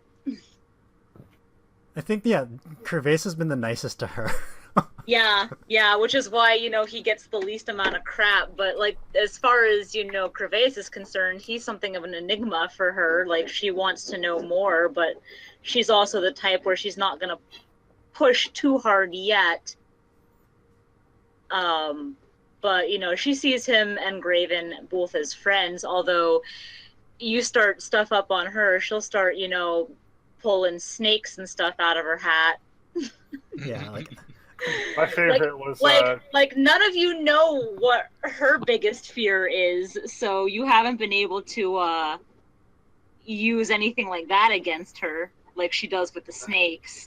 my favorite was when I got to push you against the wall and something else pickpocket all of your gold with a natural 20. That was such bullshit. It was awesome. Wait, when did this happen? It happened on the airship because she turned into a snake. She went into the bed, and then when she wasn't a snake, I pushed her against the wall and then messaged Dirk. I was like, "All right, I want to steal her. I want to steal her. Or I want to pickpocket her gold." Okay, /GM roll me a stealth roll or sleight of hand. And I rolled a natural 20. Wow. Okay, I wasn't aware of that. It was like the best I've ever rolled for something like that. Yeah. And now I haven't been able to steal a fucking berry. I can get all of her gold, no problem. That berry just befuddles me, though. She knows that you want it, and like it is Rowan's determination to make sure that you can't have any of her alchemy supplies. I mean, granted, 3/4 of them are poison. yeah, that's like, what are you going to be doing with all that? One of them's a good berry, or not good berry, but one of them's a healing berry. Maybe I'll just eat it in combat. And it's funny because I don't know what I'm going to do with some of those because a couple of those ingredients are highly illegal for her to have. I mean, listen, there's an easy solution. You brew them, you give those potions to Graven, and then he shoots you in the back. I mean, if anyone's going to be using poisons, it's going to be Graven. This is true. Can't really poison my fists. Yeah. You and I, like, Yin and Gervais can't just... Their fighting styles do not allow for poisons. No. And, I mean, really, Rowan doesn't have too much of an idea of what she has at the moment, because at the moment, a lot of, like, the stuff that she's picked up has been in the Feywild. Oh. So she's just sort of like, oh, that's interesting. It might come in handy. She doesn't know what some of the ingredients are. Wait, your notebook that you lost. No, those I have on the computer. Okay, I had a mini panic attack for you right there and then. I'm like, I will pull out because I haven't done this yet. Like I was telling Graven, like, yeah, I still have the raw footage, the raw recordings. So like, eventually, I can just like privately share it with you guys if you ever want to see what was all recorded. Because a lot of the stuff I edit out are like game mechanic troubleshoots or just certain things I just don't feel like is progressing the story because I edit it to make it sound like a radio show. But like, because I was gonna be like, if you lost all your stuff, I will like quickly upload all the raw footage so you can go through it to find like whatever you could. The stuff that Dirk has given me thus far, I copied right from the chat and put into a notepad like on my computer. Okay. And stuff so that I had those. Because, yeah, like the nightshade berries are the ones that Yen keeps trying to steal. Mm-hmm. Next time we're in the main campaign, I'm going to steal one. You say that. I don't think I have too many left for you to steal because I brewed a potion that you used in one of the battles. Now I'm going to pull up mine just to see how many I have left. I might not have any for you to steal. Not He that doesn't. I'm He gonna... doesn't know that. I know. I'll steal something else then. If I successfully get to the bags and there's no nightshade berries, I'm just gonna take something else. If you don't even know what I have in the bags anymore. You probably got like one of those roots that made me turn half giant. Yeah, that Yeah, was I kind of remember one of that was those. kind of trippy. That was kind of hilarious. Yeah, I'm just gonna like replace one of the roots with something stupid, and you're gonna eat it and just be like, "Why isn't it working?" I'm like, "Cause that was tree bark." Start sticking random bits of fauna and flora into my bag just to trip you up. I remember Yin saying that he wanted to mix one of the nightshade berries with like alcohol or something the next time he was in the tavern. Oh my god. Mm-hmm. Alright. Not gonna lie, if you told Rowan that, she might actually give you a berry just to see what happens. Oh god. I still have that really strong alcohol that I'm trying to get you guys to drink.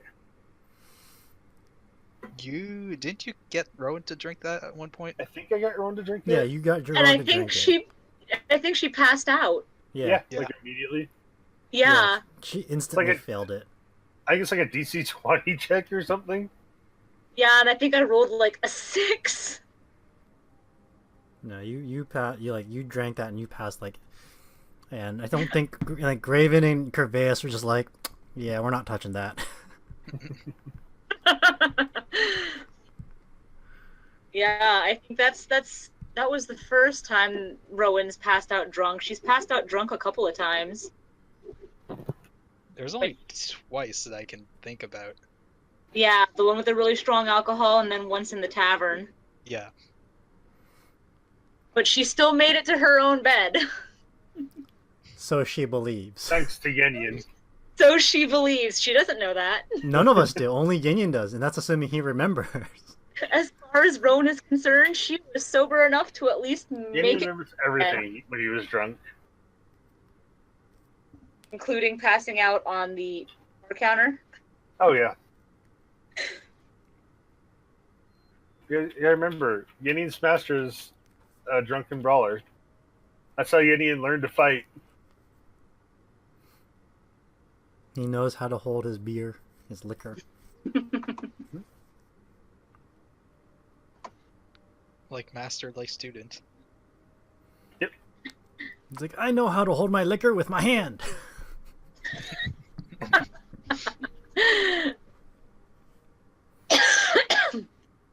Yeah, it's definitely been a lot of fun. I've been enjoying this so much.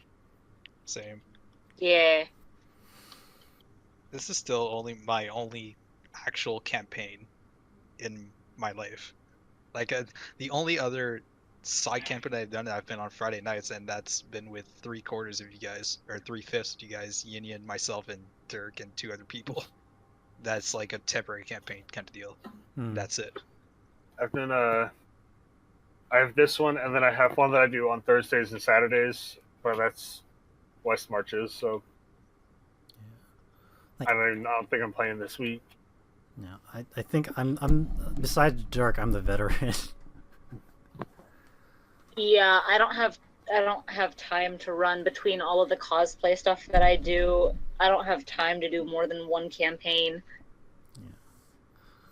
No, but like Yin and Graven's like this is kind of their first campaign ever. Yeah, well, I mean, if you don't count the 2 weeks that I played at college, this is essentially mine as well. Yeah, I would say this is your solid first campaign. The other one was just a Yeah. really bad sample. Experience.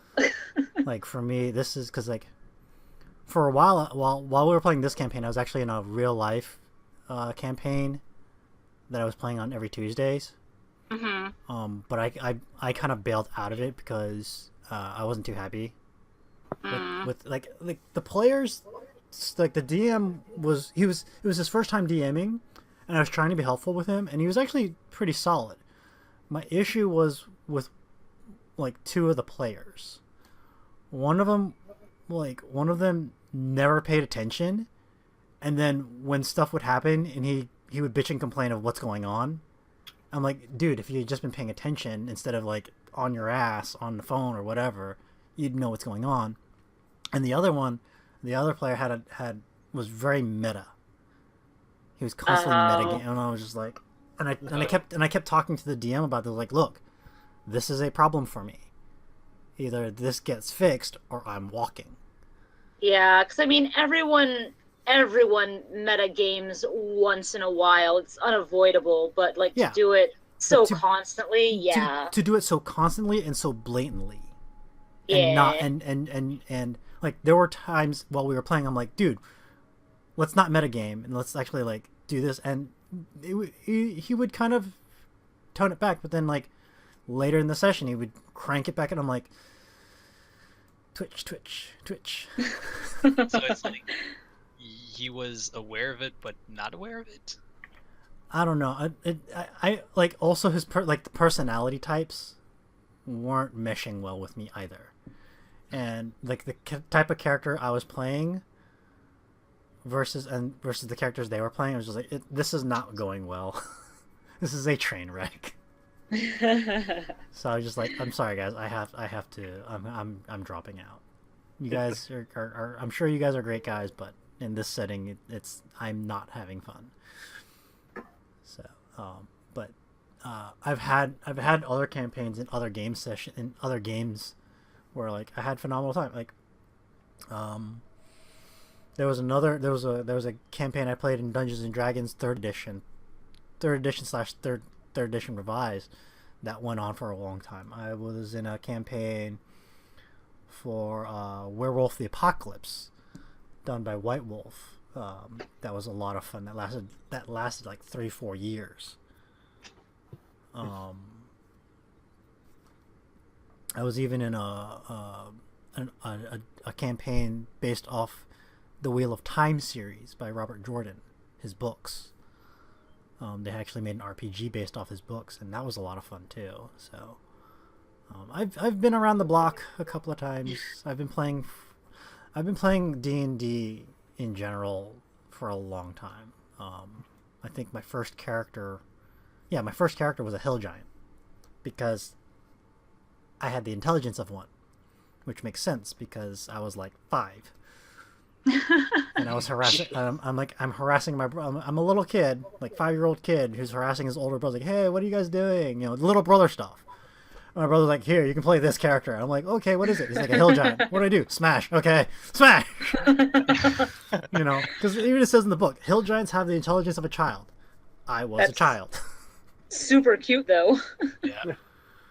So yeah, that was my first experience with Dungeons and Dragons, and because I had so much fun with it, it's been with me ever since.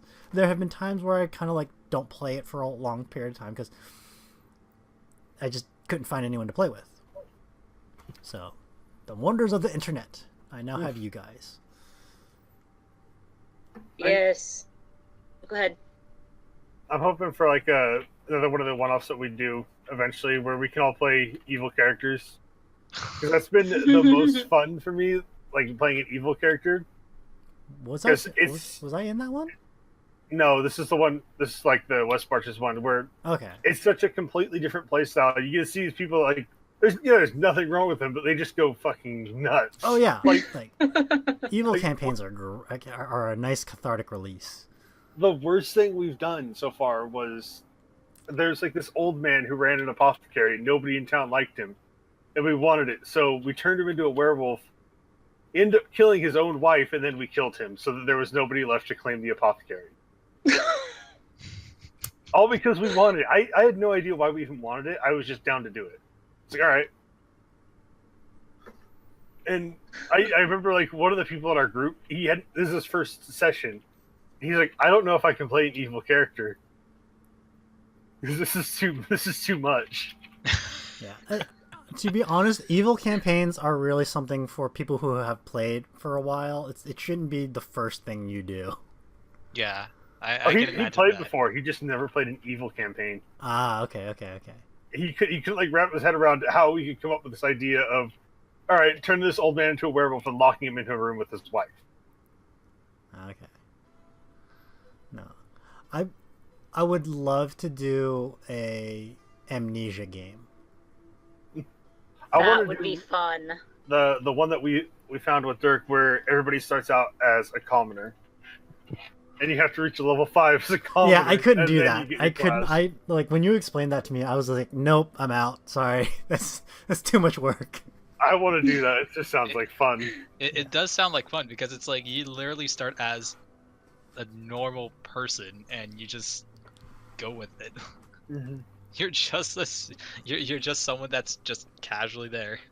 I don't know if I could do that or not. Yeah, yeah, no. I'd rather do the amnesia game where everyone gets a blank character sheet except the DM. A friend of mine who runs various he doesn't do like D&D, but he does other tabletop games, ran an amnesia game for one of his campaigns, and he said that the players at the convention had a blast with it. Yeah. No. Oh, sorry.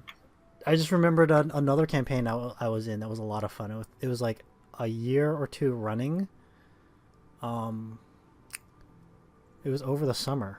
It was a Star Wars campaign that Saber. Yeah, I was about to ask if that's the one you ran with Saber. Yeah, the Star Wars one with Saber. That was a lot of fun. Yeah, the NPC guy, he's the one that I was talking about. He does a lot of Star Wars campaigns. He also does a lot of like the Dresden Files stuff and Seventh Sea and that kind of thing. Which I'm sad we've never gotten to play our 7th campaign. So you can see as like pirate kind of deal. Yeah. We were gonna do a campaign, but like the other 2 people involved in it have just never really gotten beyond character creations and like actually worked out a schedule that we could play it and whatnot. So it sort of fell to the wayside. And I'm mad because, well, not so much mad, but sad because the DM and I got into a lot of fun stuff with character creation because the game has fairy folklore attached to it, and that's one of my specialties as a hobby is fairy folklore. So when I found that out, I'm just like, can I do a thing? And you know, the DM's just like, do you have sufficient knowledge? And I just took a picture of my bookshelf, which is just lined wall to wall with like fairy mythology. So He's just like, yes, you may do the thing. But then we haven't got to use it yet because we haven't played. well, why don't you do what you did with this campaign? Find people. Because, well, I mean, like he's not too keen on Roll20. Oh, this is in person? It's via Discord, but not necessarily Roll20. Okay. So like more of a Skype game. Okay. Skype is the main software used for the game. We never got far enough to work out the finite details. Oh, okay. Like people were that dragging their feet about it. Well, I mean, like I said, you can try to see people like send some feelers out. You know, it's not necessarily. It doesn't have to necessarily because like you didn't get me through Roll20. You got me through in person. Well, I also know you. Exactly.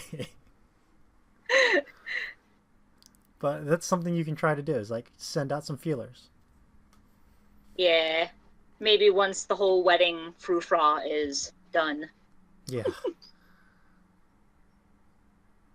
But yeah, I mean, because like there's a Legend of the Five Rings campaign I had made my character like a friend wanted to do Legend of the Five Rings, and we had players, but all of a sudden it just fell to the wayside because schedules kept conflicting, and we had planned this like months ago, and it's still we still haven't played it yet. So I'm just like, whatever. If it happens, it happens. Right. That's kind of where we're at with the 7th Sea. Yeah. And you'll see that, and from personal experience, you guys will see that quite often. Like games, you'll talk about a game, you'll make the characters, and then it never happens. Oh man, that sucks. Well, that's when you start learning. Like when you have enough sufficient characters, you turn them into NPCs.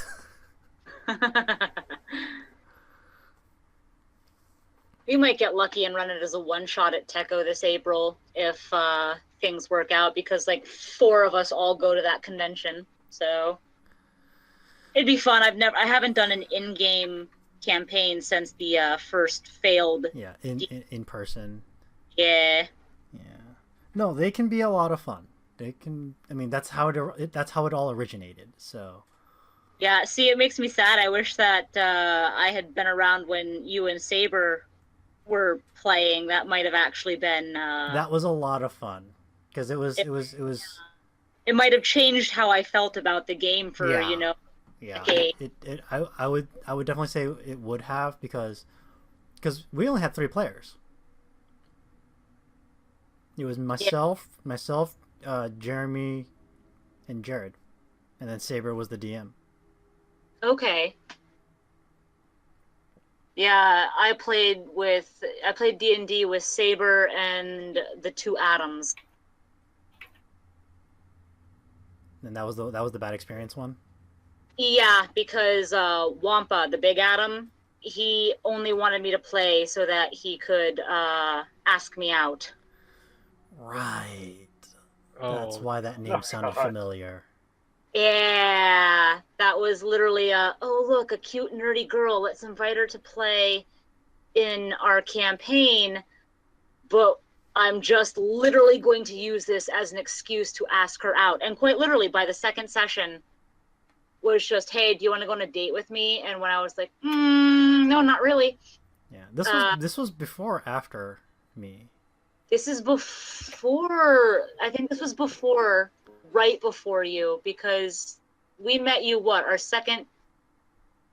I think it was yeah. I think it was second semester, because Megan was gone by the second semester. No, she was because I remember Megan because she was still living at the apartment. So it had to have been the end of the first semester. So yeah, because it was fairly early in my college. It was like first semester early on. Because you weren't in the dorms. Because I think your freshman year you were in the dorms, right? Okay, then yeah, it was the second year of college. Third semester. Because she left after the third. Yeah. Because Panda and I met because my twin sister sat on him. Or no, he sat on my twin sister. No. You're missing a prologue there. We were at a club meeting and you're missing more. You're still missing. You still got to go back a little bit further. What am I missing? So I had just finished my morning classes and I went to the commuter building because we all commuted, and I went to this cafe, and I happened to be wearing an anime shirt while I was in line getting lunch. God, crazy Adam. That's yeah. I pushed him from my mind. And so I'm like, just waiting in line. All of a sudden, this guy, this like big, creepy guy, like stereotypical like basement creepy lurker person, just comes up to me. He's like, "Hey, you like anime? You should come to this." I'm just like, okay. He's like the guy that you would see on Criminal Minds plotting to murder somebody from his mother's basement. Like, yeah, and I'm just like, okay, yeah, sure. In the back of my mind, I was like, I'm not gonna let this first impression ruin it, so I'll actually try this out. And so I showed up. I went to the commuter lounge and to this like, was it a Magic the Gathering or anime or something like that? I remember. It was a little. Yeah, I remember everything like happening, like Magic, like all things geeky was happening, and so like I showed up and I just started interacting with people, and I went to sit down and I was interacting with people and I was like, oh, there were snacks. So I got up, went to get some snacks, came back, and the people I was talking to were still there, but there was this other person in my chair. And my twin. And I'm just like. I was sitting there, and she's like, yeah. And I'm like, can I have my seat back? And she's like, nope. And I'm like, okay. And I sat on her. And everyone was just like, did that just happen? And that basically broke the ice. Yeah, and I mean, I was sitting right in the chair right next to this, and like we both just started laughing. Like, I mean, we come from a very, very large family, so like that's a thing that happens constantly. It's not unusual for someone to just come by and be like, "Oh, well, I want that seat, so I'm just gonna sit on you." So that was how we met. Yeah. That was the icebreaker. That was the floodgate, basically.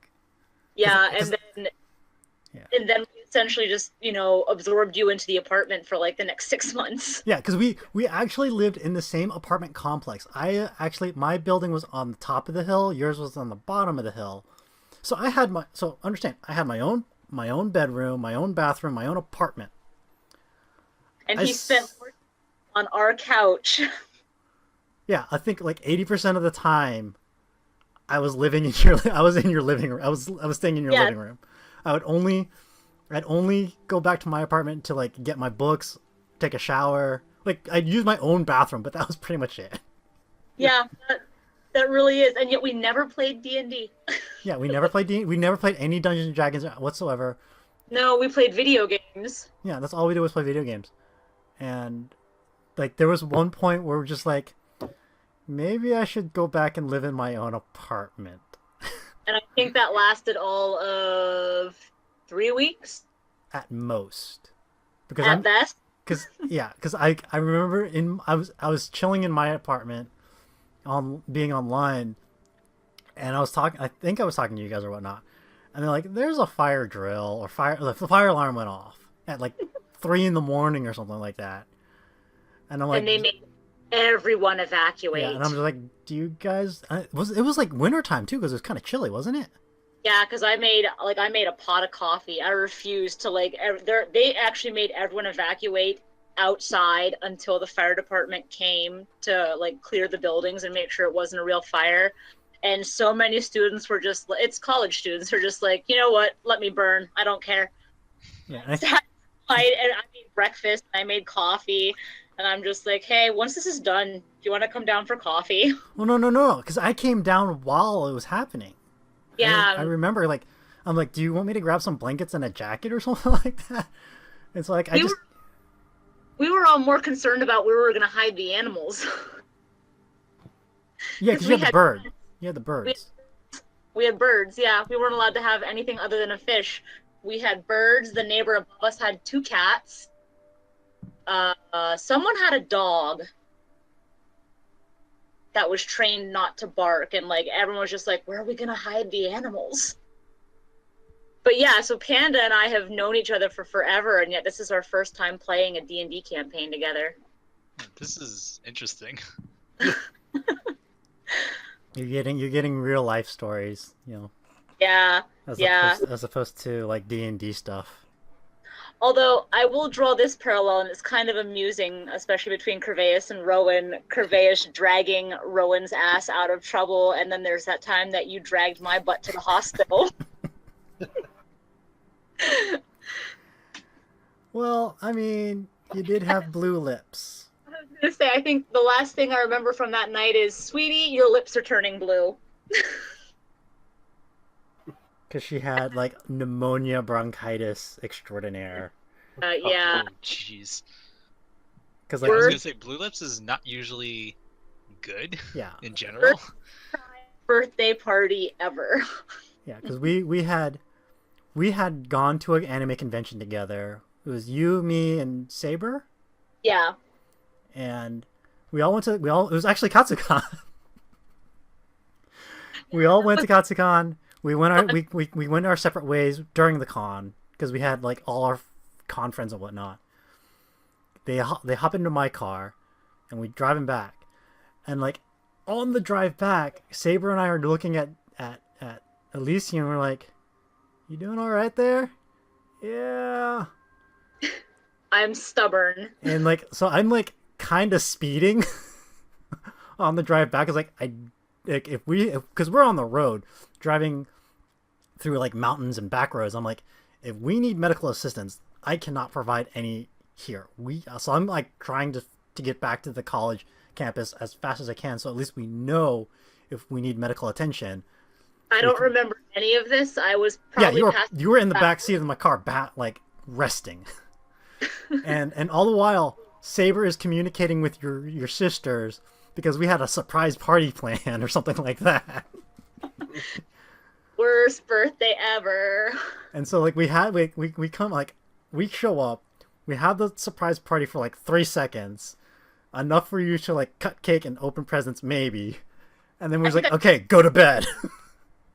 And like we kind of had the party like mingling and whatnot, and but I was there and I was like, because Saber was her roommate as well with her sister, and it was just kind of like every like 10-15 minutes someone would go into her room to check on her, and then someone was like, Panda, you need to like check in on this, because I was actually had some medical training, and so and my sister was an EMT, so and yeah, like it's like her and I were like, she came to me, deferred to me because I had a little bit more advanced training than she did, and I was just like, all right, let's take a look, and I'm like, sweetie, your lips are turning blue.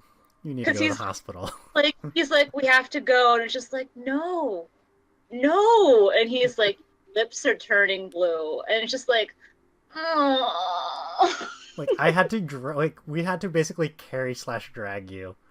Jeez. Yeah, so, and like, we piled it, it was your sister, myself, you, and I think Saber? I don't remember if Saber came or not, because she's kind of useless in a panic. Yeah, I know it was your sister and myself at least. I think that was it. I think Saber. I could have sworn there was a fourth person. I don't remember. No, you're right. Saber did stay behind, and Jared stayed behind too to keep her sane. Yeah. See, I don't remember much outside of being told that my lips were turning blue, and that's kind of the last thing I remember about the whole thing. And then I just like drove you to the hospital, and you had pneumonia bronchitis. And I was like, yep, I made the right call. Yeah. See, even real life D&D always saving my butt. Which means I don't think you were around the time that Saber cut through my thumb down to the blood vessel. No, because I was only there for a year. I think that might have been right before you came. Yeah, because I was only there for a year, I think. Yeah, you want to talk about useless in a panic. Oops. Because I haven't like hung out, talked to her in forever. Kind of like outside of Facebook, I kind of keep tabs on her. Yeah, her and Jim, they play, like, I'm jealous because they get to play like in-person D&D, but they live in the big city, so it's easier to find people to play with. Oh yeah, Pittsburgh. There's because my brother used to live in Pittsburgh, and he used to play with the people there all the time. A ton of my friends get to play like in-person games, and I want to try an in-person game at some point that's not going to be ruined by creepy dude bros. Well, it's hard for where you are. I know, I'm in the middle of nowhere. Well, not necessarily in the middle of nowhere, it's just that Erie has a lot of the creepy dude bros. So your population selection is minimal. Yeah, ideal selection. Because like there have been people that have expressed, oh, I'd love to play D&D, but it's more the same people like from my college days, and it's just like, no. Nope. And my fiance doesn't really give two craps about D&D, which is a shame. I think he'd be good at it. Dump him. No. For what reason, honey? You don't want to play D&D with me.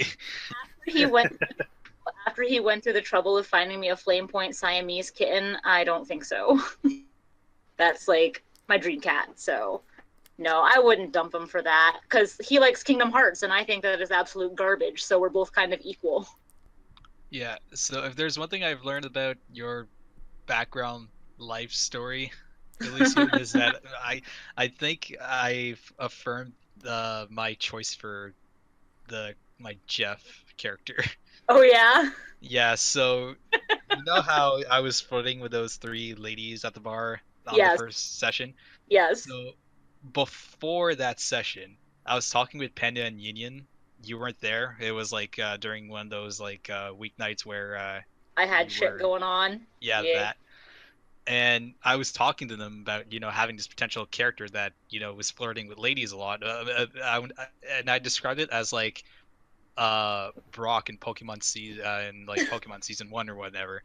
And and I was like, I know Elysian's probably going to be a girl. I don't know if I should be flirting with Elysian's character or not. But that's the funny thing though, is that like I don't mind people flirting with my characters. I think it's funny. Depending on how they go about it, because depending on how they go about it, usually the character, like just their personalities, it's just sort of like, oh, that's so sweet, or like, really, dude? Really? Like I wouldn't be offended by it. Like there's a difference between flirty characters and then creepy guys, Yeah. I thought it was hilarious when Jeff walked over to flirt with the ladies. I was just like, oh, get the popcorn, here it comes. Yeah. I mean, if you think about it, like when Gervais was first introduced, he flirted with Rowan. Yes. Yes, he did. And she kind of just did the whole, oh, that's nice. Yeah, but that was like, as you guys eventually realized, that was just a front. Mm-hmm. And like he's like he's got layers. An onion. He's an ogre. He's an ogre. He's an onion that's gonna make us cry if we peel it more and more. Well, you start learning about his backstory, you might. Who knows? We have to get back to that campaign for that to happen. Yeah. Yeah. So the sooner we get back to that campaign, the sooner you guys can get to peeling that Gervais onion. Let's just take the express route to the dimension door Jump. thing. Just go to the Wizard's Tower and rip open the door. See what the universe implodes. But now I'm curious to see what would happen if this is where we eat the onion. Like as a Yeah. player, yes, I'm definitely curious, but like as a character, I don't think Eric would be up for it. Oh, Nola's definitely not up for it. Well, maybe she might throw someone else through, not one of us, but like. Yeah, she was like, I'm not gonna do it, but if I can get that sucker over there to do it. Yeah, exactly. They're like, oh, that guy that we captured in the battle? Let's just chuck him through. I think Jeff would have been up for it. I don't know. I can't. I haven't deciphered how dumb he is yet. I don't know if he's union dumb or worse. What's I mean- his intelligence modifier? Mine's too.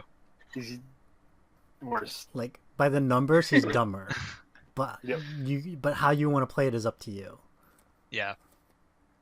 I don't know. I haven't found the middle ground yet because I like the smart characters where it's like if I have an idea, I want to express it. I thought last session I was too smart for my character role playing. If that makes any sense. I mean, you gotta sometimes you can kind of play it off as the idiot savant, where he's an idiot, but sometimes he has those miracle insights where like, wait, what? An idea that's just so stupid it might work. Yeah. Yes.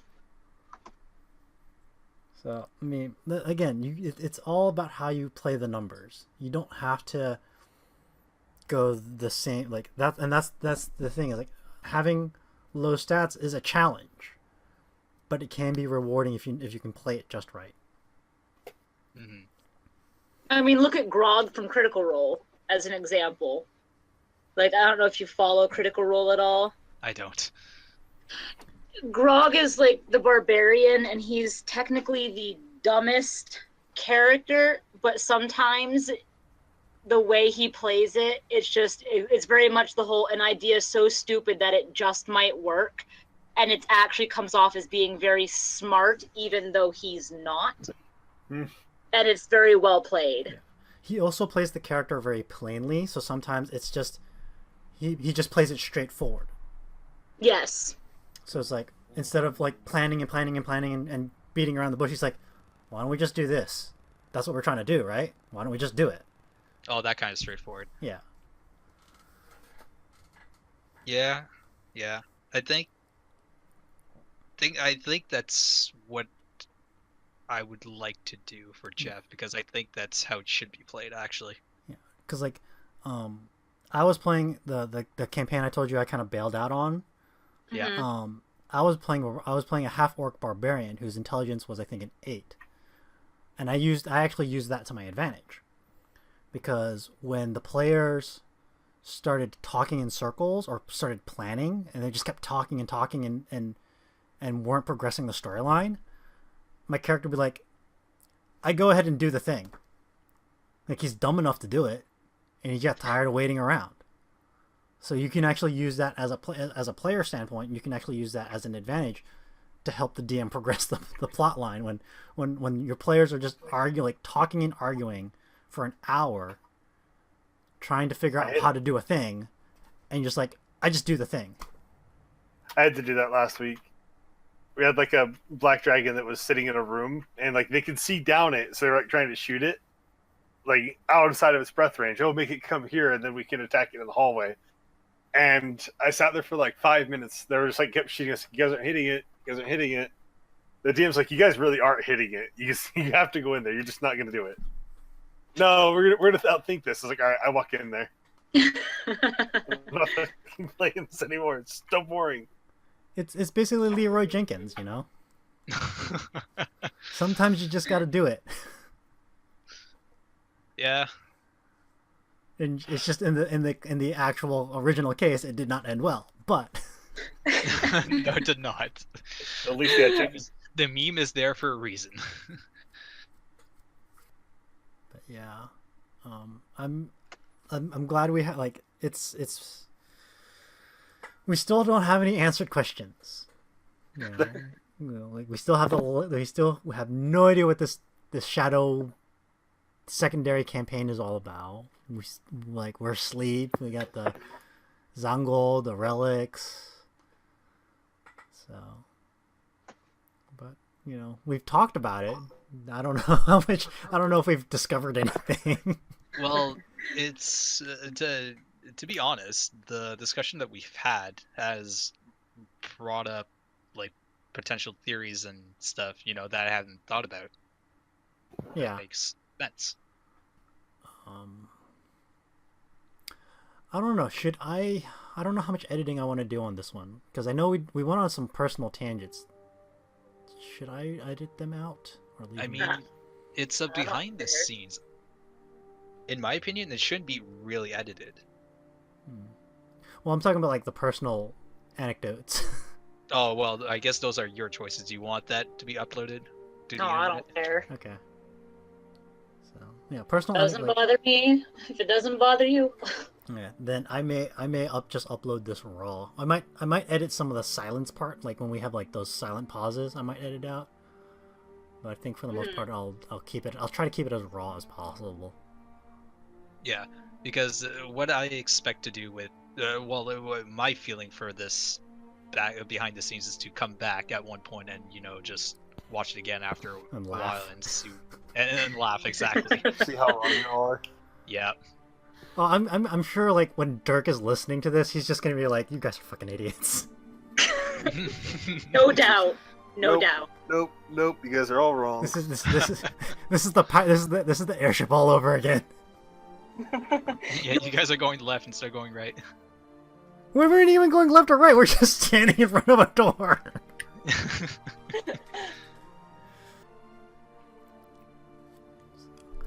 You guys want to keep talking this, or I don't know. I think Yeah. We've been at it for a good 2.5 hours. Yeah, which is surprising to me because initially I thought, you know, probably an hour and a half tops. Yeah. We Well, would have been to be able fair, we talked about the game for about an hour and a half. The rest of it was personal anecdotes. I don't think personal anecdotes were there for an hour though. Like we've actually talked a decent amount of D&D theories stuff. and yeah. Well, we have 2 campaigns to run off of. Yeah. You got a point there. Alright, so we will be playing next week. So I will see you guys then. Yeah. See you Wednesday. Yeah. Night, everyone. Night. All right. Night.